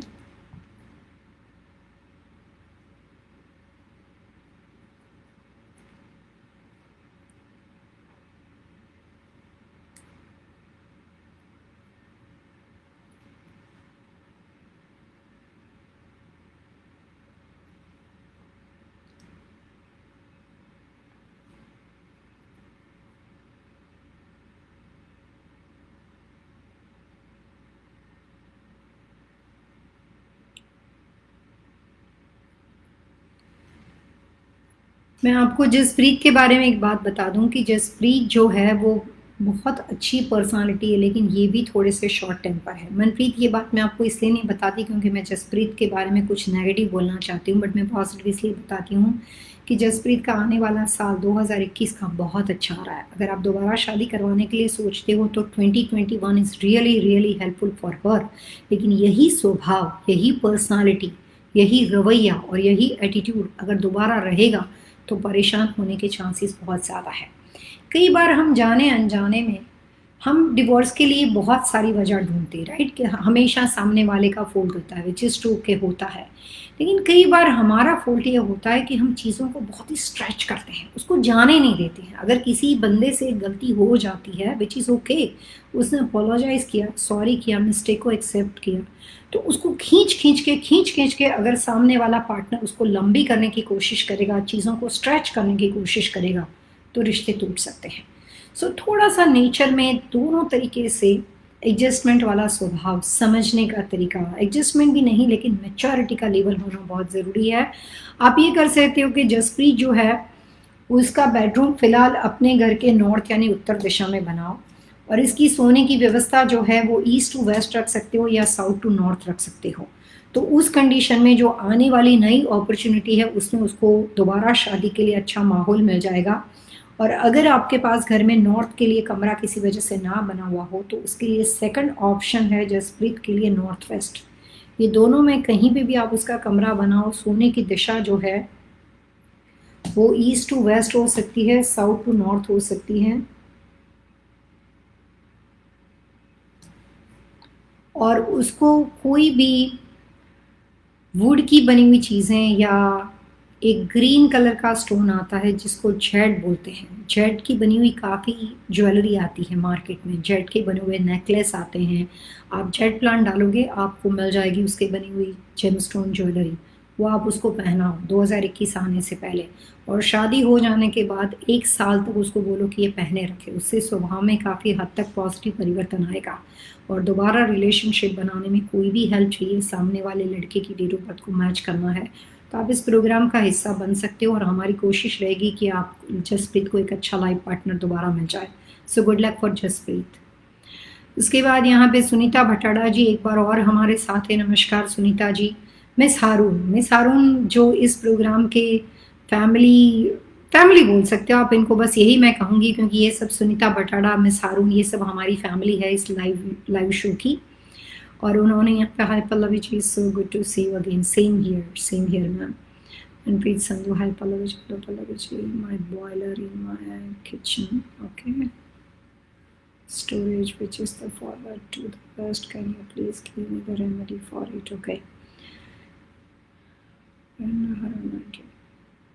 आई थिंक सो, मुझे जहाँ तक याद है शायद हमने आपको मिस हारून किचन के बॉयलर के लिए कुछ रेमेडी बताई थी, लेकिन नहीं बताई हो तो मैं आपको दोबारा बता देती हूँ, कोई बात नहीं। 15 सितंबर सो अभी आपका बर्थडे गया miss Haroon, I am sorry, belated happy birthday.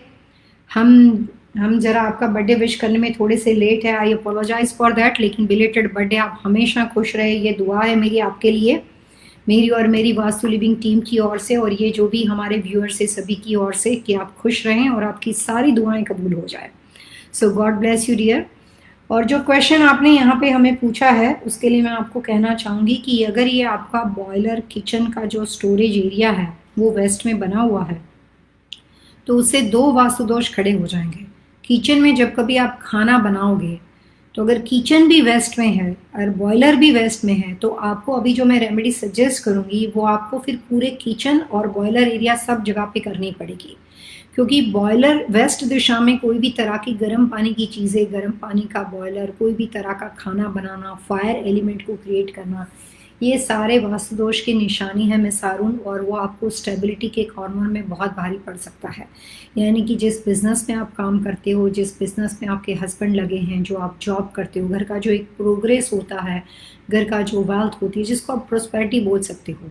Money कमाना, पैसे कमाना डिफरेंट स्टोरी है, लेकिन प्रॉस्पेरिटी ऑल ओवर ग्रोथ के बारे में कहा जाता है। जिससे हम रियल एस्टेट इन्वेस्टमेंट करते हैं, स्टॉक में पैसा डालते हैं, हम पैसे जो हमारा आमदनी का जरिया होता है उसके अलावा भी जो अदर जो सोर्स ऑफ इनकम होती है वो सारी प्रॉस्पेरिटी के अंदर आती है। जैसे अमेरिका में बोलते हैं कि आपके K1 पे आपकी सारी वेल्थ होती है, ठीक उसी तरीके से। तो मैं आपको ये कहूँ कि वेस्ट को किसी भी वजह से होने वाला गर्म पानी का बॉयलर और किचन व्यवस्था से होने वाला फायर एलिमेंट, उसका वास्तु दोष आपको ठीक करना चाहिए जो आपकी प्रॉस्पेरिटी के लिए नुकसानदेह है।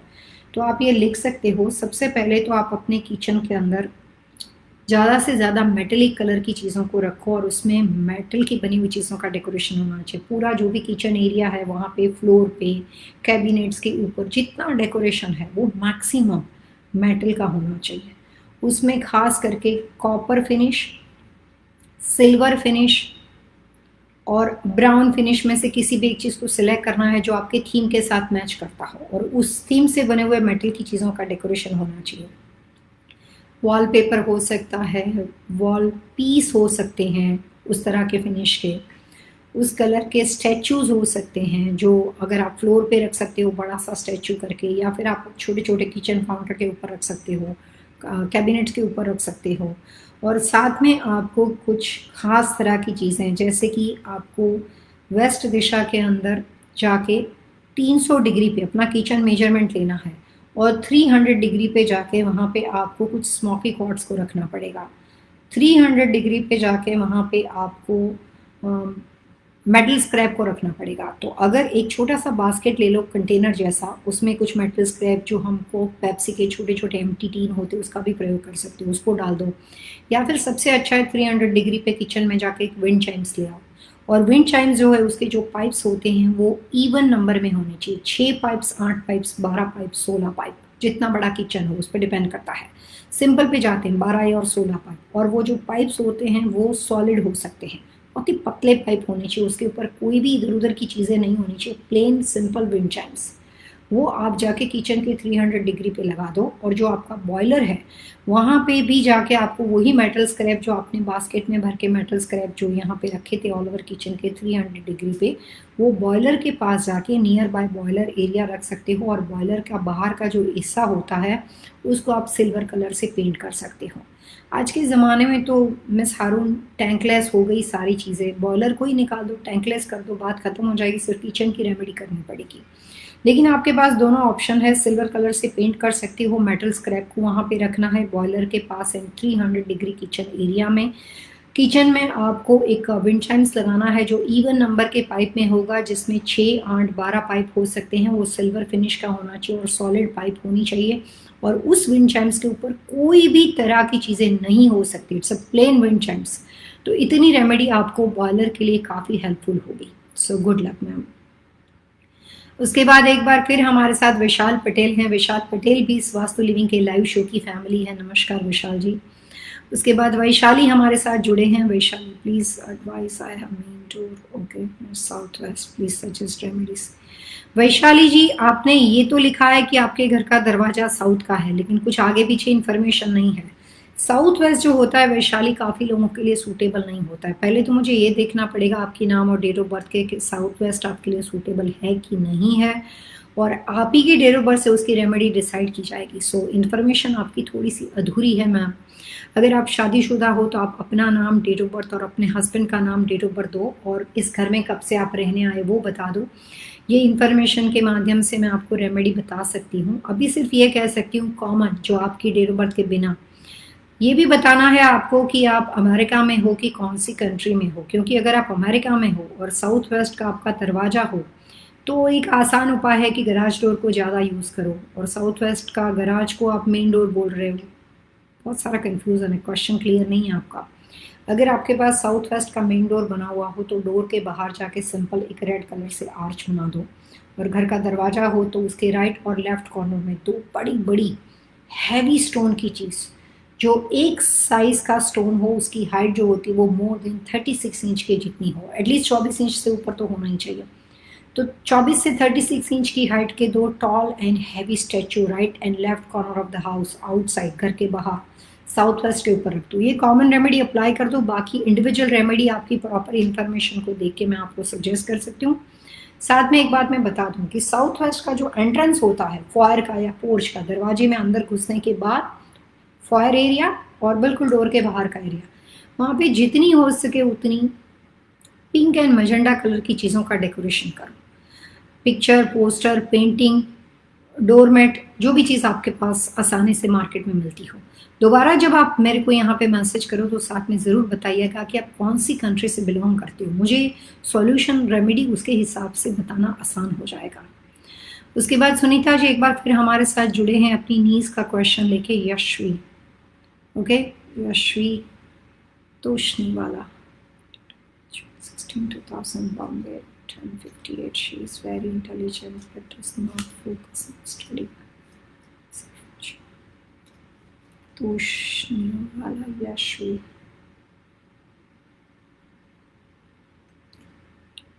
June 6, 2000.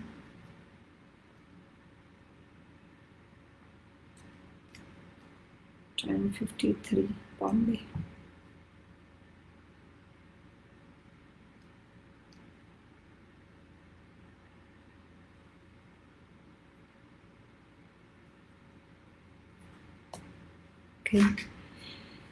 मैं आपको ये बता दूं कि सुनीता जी की बातों से लगता है कि वो बहुत ही ज़्यादा फैमिली ओरिएंटेड है, सिर्फ अपने ही बारे में सवाल नहीं करते हैं, परिवार के दूसरे लोगों का भी ख्याल रखते हैं। वो नीज़ उनकी इंडिया में रहती है, लेकिन वो उसके बिहाफ में क्वेश्चन पूछ के जवाब सुन के अपनी नीज़ को मेरा मैसेज कन्वे करेंगे, और वो कोशिश करते हैं कि परिवार के सभी सदस्यों को वास्तु लिविंग की इस लाइव शो का फ़ायदा हो। तो मैं इस बात को अप्रिसिएट करती हूँ।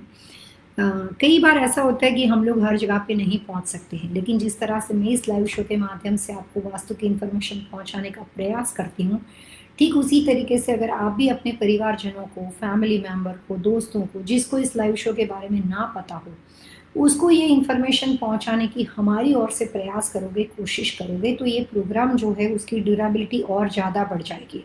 और मैंने हमेशा कहा है कि कोशिश करो कि आपके दोस्त, परिवार सदस्यों को हमारी जो यूट्यूब चैनल है उसमें सब्सक्राइब करो। बहुत जल्दी काफ़ी चेंजेस आ रहे हैं, और जो एक बार सब्सक्रिप्शन कर लिया या एक बार जिन्होंने यूट्यूब चैनल पे सब्सक्राइब कर दिया, उनके लिए फिर वो लाइफ टाइम फ्री वाला हिसाब किताब हो जाएगा। आगे चलने के बाद आप लाइव शो उतने ही लोग देख पाएंगे जो उस चैनल के अंदर सब्सक्राइब हो चुके हैं। पेड चैनल होने के बाद आपको फ्री लाइव शो दिखाई नहीं देगा। शो तो फिर भी फ्री रहेगा, एडवाइस भी फ्री रहेगी, लेकिन आप तक नहीं पहुंचेगा। तो कोशिश करो कि आपके दोस्त, परिवार के फैमिली मेम्बर में से जितने लोगों को आप ये इन्फॉर्मेशन पहुंचा सकते हो कि वो इस चैनल को सब्सक्राइब करें, उतना हम आपके साथ लगातार एवरी वीकेंड बात करते जाएंगे। सुनीता जी, जो आपने यशवी के बारे में यहाँ पे सवाल पूछा है, उसके लिए मैं आपको बोल दूँ कि यशवी जो है ना, वो आउटस्पोकन पर्सनालिटी है। बोलने में थोड़ी सी स्पाइसी है, लेकिन आउटस्पोकन है। सामने मुंह पे बोलना वो पसंद करती है, और उसकी डेट ऑफ बर्थ के हिसाब से वो जो कहती है और जो करती है उसमें दोनों में थोड़ा सा अंतर है, स्वभाव में डिफरेंस है। लेकिन मैं इतना बोल सकती हूँ कि उसकी डेट ऑफ बर्थ के हिसाब से उसके लिए सबसे अच्छा कमरा, जहाँ पे जिस परिवार के साथ वो रहती है या आपके साथ रहती है, उसके लिए सबसे अच्छी दिशा जो उसको एग्रेसिव बनाने में, एक्टिव बनाने में, सक्सेसफुल बनाने में सबसे पावरफुल दिशा नॉर्थ है। तो उत्तर दिशा उसके लिए फ़ायदेमंद है। उसके लिए सबसे लकी कलर जो है वो है deep red. Deep red colour उसका सबसे बेहतरीन लकी कलर है। हर किसी चीज़ में जब अच्छा काम करने जाती है तो छोटा सा एक हैंकी भी आप उसको सिल्क जैसे हैंकी शाइन टोन वाला वो दे सकते हो। और नंबर 1 और नंबर 9 वो दोनों यशवी के लिए बहुत अच्छा है। तो आप जब कभी उसके लिए कोई स्पेशल दिन हो, ओकेशन हो, कोई इवेंट हो, तो उसके लिए अगर आपको डेट सिलेक्ट करने का जहाँ पे मौका मिलता हो, वहाँ पे 1 तारीख, 11 तारीख, 19 तारीख, 9 तारीख, उस तरह से आप उसका सिलेक्शन कर सकते हो। और सबसे अच्छा दिन जो है उसके लिए वो है ट्यूसडे, संडे एंड मंडे। तो ये तीनों दिन उसके लिए बहुत अच्छे हैं। तो डेट और दिन वो दोनों एक साथ इकट्ठा कर कि साथ में उसको मिल जाए। और अगर उसको नॉर्थ के कमरे में उसके पास बेडरूम ना बना हुआ हो जहाँ कहीं रहती हो और अगर स्पेस ना हो तो उसमें नॉर्थ में उसका उठना बैठना कर सकते हो, उसके लिए चेयर रख सकते हो। और फ्यूचर जो है उसके लिए मैं आपको कह सकूं कि यशवी के अंदर एक उम्र के पड़ाव के बाद काफ़ी पॉजिटिव चेंजेस आएंगे। कुछ बच्चे जो होते हैं जो वो जितने स्टबन नेचर के, जितने लेज़ी स्वभाव के, जितने आर्ग्यूमेंट करने वाले एक उम्र तक होते हैं, उनका एक एज काया पलट जाती है कम्प्लीटली एक एज के बाद। 360 डिग्री उस बच्चे में चेंजेस आ जाता है। ये लड़की की स्पेशलिटी यह है कि ये इंडिपेंडेंट होगी, फाइनेंशियल ग्रो करेगी, रिलेशनशिप बहुत ही सोच समझ के बनानी चाहिए। रिलेशनशिप में डिस्प्यूट होने के चांसेस फिलहाल लगते हैं, तो वो एक थोड़ा सा टेंशन वाला सब्जेक्ट है। लेकिन जब वो इंडिपेंडेंट होगी और अपनी मैच्योरिटी, अपने रिलेशनशिप को, अपनी जिम्मेदारियों का एहसास उसको होगा, तब ये लड़की में जो चेंजेस आएंगे वो देखकर आपको उसके लिए बहुत प्राउड फील होगा। तो अभी ये जो लगाव है, अभी ये जो भी शरारतें हैं, ये आप शायद टेम्पररी बोल सकते हो, this is not life long. Future के बारे में मैं इतना कह सकती हूँ कि इसका फ्यूचर ब्राइट है, इंडिपेंडेंट है, सेल्फ मेड बनेगी। और जो अभी स्वभाव है वो बस शरारत वाला नेचर कुछ टाइम तक है, और मैच्योर तो वो अभी भी है, लेकिन उसको अभी अपनी पर्सनालिटी का एहसास नहीं है कि वो क्या कर सकती है। उसका एहसास धीरे धीरे वक्त में एक सेटबैक के बाद आएगा और उसके बाद वो कम्प्लीटली चेंज हो जाएगी। So good luck for Yashvi. इसके बाद हमारे साथ है Kashma Singh. My name is Shamma Singh, okay, 2190 Varanasi, India. Husband name is Sanjay, Satar, India, currently we live in Atlanta, USA, near entrance to 300 degree angle northwest. Okay, my door number is 8205 and my husband is breadwinner. Okay, ma'am, please give me some suggestion. हमारे साथ एक नया जुड़ा है चम्मा सिंह, और उन्होंने Chamma Singh, my name is Chamma Singh, okay, और husband का नाम संजय।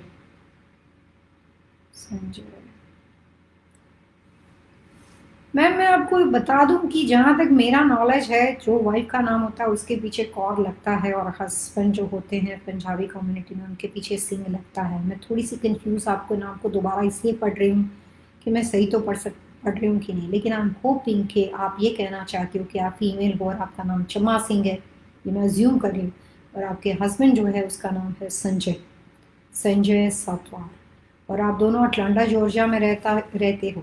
बाकी सब इन्फॉर्मेशन तो बहुत ही क्लियर है, उसके हिसाब से हम जाते हैं जो बातें अभी आपने लिखी है।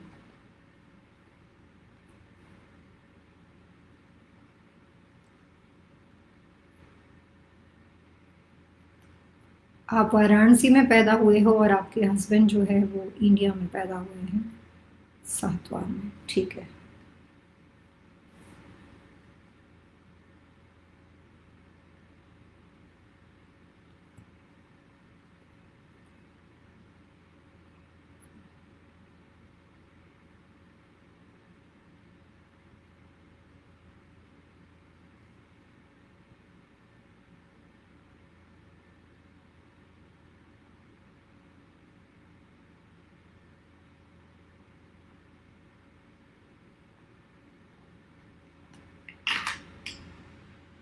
नॉर्थ वेस्ट 8205 कब से रहते हो वो नहीं लिखा आपने, कोई बात नहीं।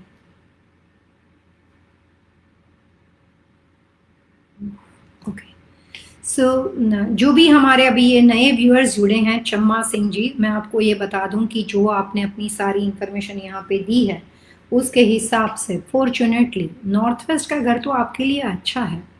ये दिशा जो आपने अपने हस्बैंड का नाम संजय दिया है, अगर वो घर के ब्रेड विनर है तो संजय के लिए नॉर्थ वेस्ट दिशा सूटेबल है, लेकिन घर का नंबर गलत है।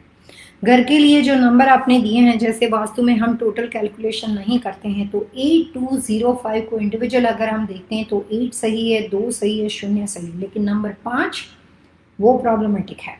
नंबर 5 जो है वो आप दोनों में से किसी को सूट नहीं करता है, तो नंबर 5 के लिए आपको सबसे पहले तो उपाय करने पड़ेंगे। दूसरी बात कि अगर आपका नॉर्थ वेस्ट का घर है तो मैं आपको ये बता दूं, थोड़ा सा जल्दी है लेकिन मैं आपको थोड़ा सा अलर्ट कर रही हूँ, ये समझ सकते हो कि आने वाला साल 2021 का नॉर्थ वेस्ट की अगर आपकी प्रॉपर्टी है उसके हिसाब से मिस्टर संजय के लिए अच्छा नहीं आ रहा है।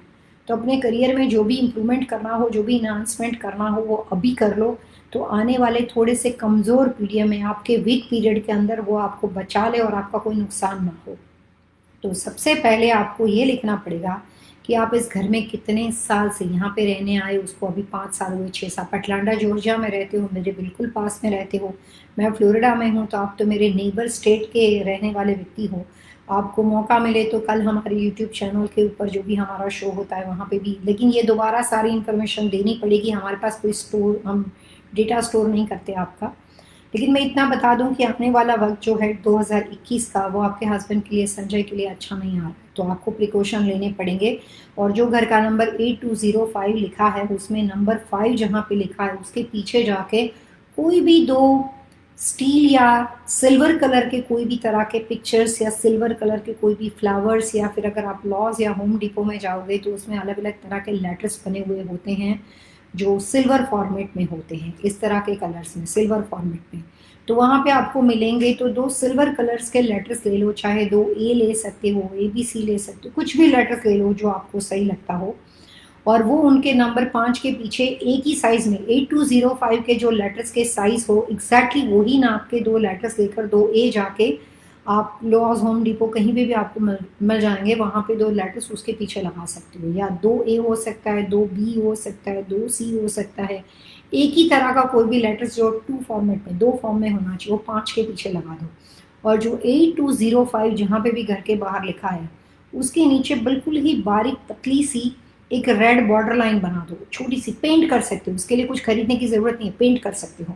तो दो सिल्वर कलर के लेटर्स आफ्टर 5, वही लेटर्स के जो साइज हो उतने इंच के, और एक छोटी सी अंडरलाइन नीचे रेड कलर की बनानी है जो कोई भी नंबर को टच नहीं करेगी, अलग से होनी चाहिए, सेपरेट होनी चाहिए, बहुत बारीक पतली सी होनी चाहिए। तो वो एक छोटी सी लकीर खींचनी है स्ट्रेट, जो 8205 के बाद जो 2A लगाए वहां तक जाएगी, वो पूरा एक उसको बनाने के लिए इतना करना है, जो नंबर 5 की रेमेडी में आपको हेल्पफुल होगा। और जो आपके घर का नॉर्थ वेस्ट का दरवाजा है, अगर आप अटलांटा में रहते हो मैडम, तो फिर आपका तो गराज या नॉर्थ वेस्ट का हो सकता है या मेन डोर हो सकता है।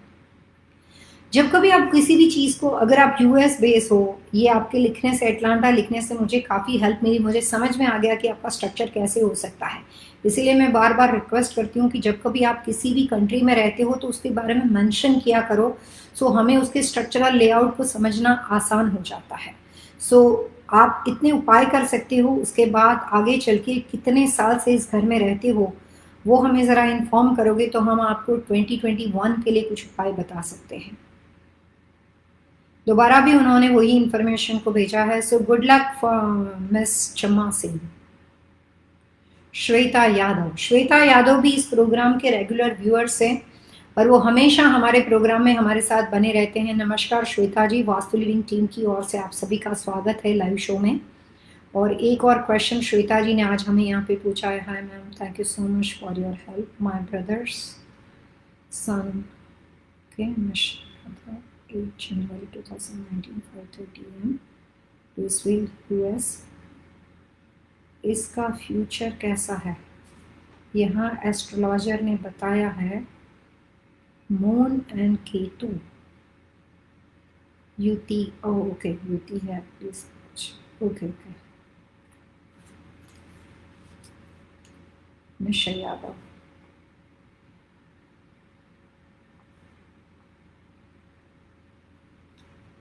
निश्चय यादव की डेट ऑफ बर्थ है 8 जनवरी 2019।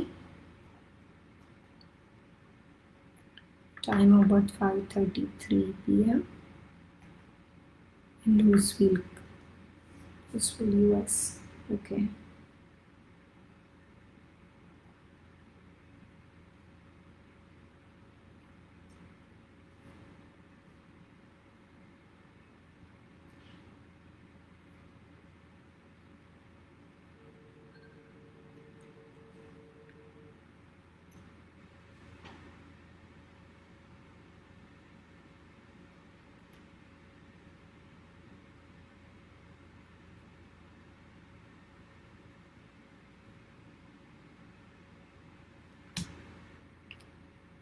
श्वेता जी, जो मिशय यादव जो है वो, मैं आपको एस्ट्रोलॉजिकल कोई भी तरह की ग्रह दशा आपकी खराब चलती हो, किसी भी वजह से शनि की पनौती हो, कोई भी तरह की युति हो, कोई भी तरह के योग बनते हो, उसमें वास्तु आपकी बहुत ज़बरदस्त हेल्प कर सकता है। ये मेरा एक्सपीरियंस है, मैं अपनी बात बता रही हूँ, उसमें काफ़ी हेल्प कर सकता है।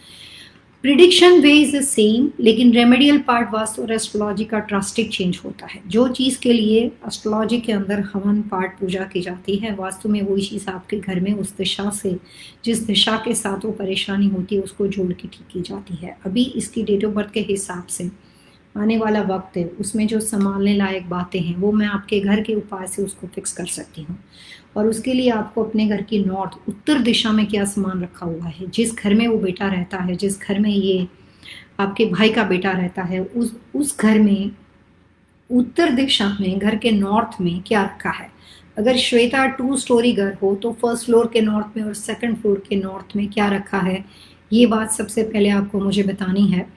और नॉर्थ में जो इंटीरियर डेकोरेशन उन्होंने किया है, अगर आप उसकी कोई पिक्चर भेज सकते हो या यहाँ पे डिस्क्रिप्शन भेज सकते हो कि इस तरह के कलर है, इस तरह का सामान है, so it will be helpful lot. अगर किसी वजह से श्वेता जी उस घर में नॉर्थ में किचन बनता होगा तो फिर ये चीज़ का इफेक्ट बहुत ज़्यादा खराब हो सकता है बेटे के लिए। उसके अलावा कोई भी रचना होगी, बेडरूम हो, बाथरूम हो, लिविंग रूम पड़ता हो, डाइनिंग पड़ता हो, गराज पड़ता हो, कोई भी व्यवस्था हो, तो उसको हम फिर भी इसकी ये जो युति है उसको ख़त्म कर सकते हैं, तो कोई नुकसान नहीं होगा। तो सबसे पहले नॉर्थ में फर्स्ट एंड सेकंड, अगर 2 स्टोरी है तो। और दूसरी बात नॉर्थ वेस्ट में, अगर आप नॉर्थ और नॉर्थ वेस्ट में जो वास्तुशास्त्र के हिसाब से कुछ टिप्स मैं आपको यहाँ पे देने वाली हूँ, जो पूरा समझ के देने वाली हूँ, तो उससे आप इस युति का प्रोटेक्शन कर सकते हो और इस बेटे को कोई प्रॉब्लम नहीं होगी। दूसरी एक बात है कि इसकी डेट ऑफ बर्थ से ये लगता है कि अपने मदर का काफ़ी लाडला है, काफ़ी पैम्पर भी है, और उसके छोटे मोटे हेल्थ इशू वाला भी चार्ट है। तो ये जो पीरियड जो अभी शुरू होने वाला है उसमें थोड़ा सा हेल्थ वाइज उसका प्रोटेक्शन करना पड़ेगा, उसका थोड़ा ध्यान रखना पड़ेगा। और वो आप नॉर्थ और नॉर्थ वेस्ट दिशा में रखी हुई चीज़ों से वास्तु की मदद से वैसे उस टिप से कर सकते हो। मुझे श्वेता जी आपसे 2 इन्फॉर्मेशन चाहिए। पहली बात कि लड़का जिस दिशा के घर में रहता है, जिस प्रॉपर्टी में रहता है, उसकी दिशा क्या है, और इसके नॉर्थ और नॉर्थ वेस्ट में क्या रखा है, और इसका खुद का बेडरूम कहाँ पे है। ये 3 इन्फॉर्मेशन के बेस पे मैं आपको कुछ आसान उपाय बता सकती हूँ जो इस युति में प्रोटेक्शन का काम करेगा।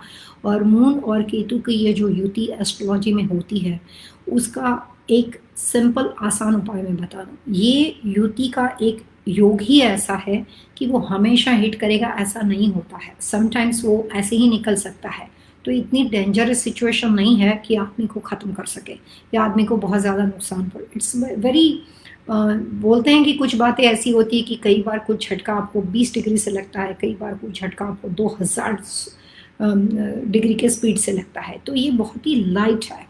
केतु खराब है, लेकिन मून के साथ जब केतु जुड़ता है तो कई बार मून थोड़ा सॉफ्ट स्वभाव का है, थोड़ा शांत स्वभाव का है, तो केतु का एग्रीवेशन इतना ज़्यादा नहीं रहता है, तो डरने की ज़रूरत नहीं है। Just give me the information, मैं आपको उसका वास्तु के हिसाब से सचोट उपाय बता सकती हूँ जो उस बच्चे के लिए काफ़ी हेल्पफुल होगा। So don't worry, it's not that much serious, लेकिन इन्फॉर्मेशन प्रॉपर चाहिए। लड़का कहाँ सोता है, कौन से दिशा के घर में रहता है, कौन से साल से लोग वहाँ पे रह रहे हैं, और नॉर्थ वेस्ट में क्या है, इतनी इन्फॉर्मेशन मुझे आपसे चाहिए। अगर आज आप पूरी बात मेरे को ना बता सको तो कल के हमारे शो में आप पार्टिसिपेंट कर सकते हो। I will try my best. जितनी जल्दी अगर आप क्वेश्चन को ले लोगे, सबसे पहले 1-1:30 बजे से शुरू हो जाते हैं सवाल जवाब 3 बजे के शो के लिए, तो जितना प्रायोरिटी में क्वेश्चन आएगा उतना ये सवाल को ले लिया जाएगा। जितने आप लेट जाओगे हो सकता है क्वेश्चन आपके लिए संडे को फिर उसमें शामिल ना किया जाए, तो आपके ऊपर डिपेंड करता है। So good luck Shweta ji. उसके बाद हमारे पास चंदा ओके,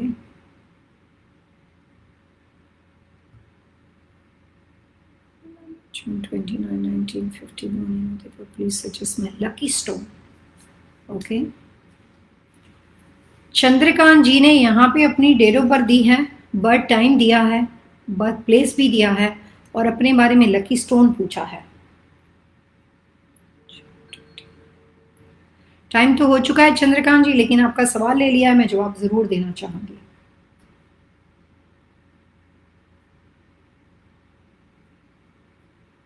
बर्थ टाइम आपका था 1:15 AM और उदयपुर इंडिया में पैदा हुए हो।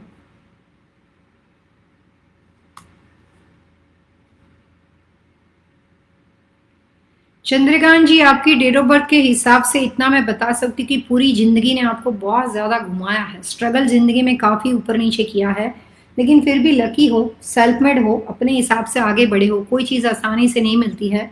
स्टोन के बारे में आपने पूछा था तो मैं आपको ये बोल सकती हूँ कि आप ब्लू शेफायर पहन सकते हो। ब्लू शेफायर जो होता है वो आप उस तरह की कोई भी पेंडेंट के फॉर्म में पहन सकते हो, उसकी रिंग बना के पहन सकते हो, जो ब्रेसलेट बना के पहन सकते हो। तो ब्लू शेफायर आपके लिए अच्छा रहेगा, वो आप पहन सकते हो। और आपकी डेट ऑफ बर्थ से ऐसा लगता है कि अभी भी आप वर्किंग हो और मतलब आप और भी एक्टिव हो और आगे चलने के बाद लाइफ में रिटायरमेंट लेने के चांसेस बहुत कम है, तो पहन ही लो ताकि करियर उसके बाद भी अच्छा बना रहेगा, हेल्थ भी उससे अच्छी रहेगी। उसके अलावा ये बात का ध्यान रखना कि ब्लू शेफायर जो है वो सिल्वर कलर में पहनना, गोल्ड में नहीं पहनना। और वो वाइट गोल्ड हो सकता है या फिर चांदी हो सकती है, लेकिन येलो गोल्ड नहीं हो सकता। और उसके साथ गलती से भी डायमंड नहीं डालना, नहीं तो एक्सीडेंट हो जाएगा।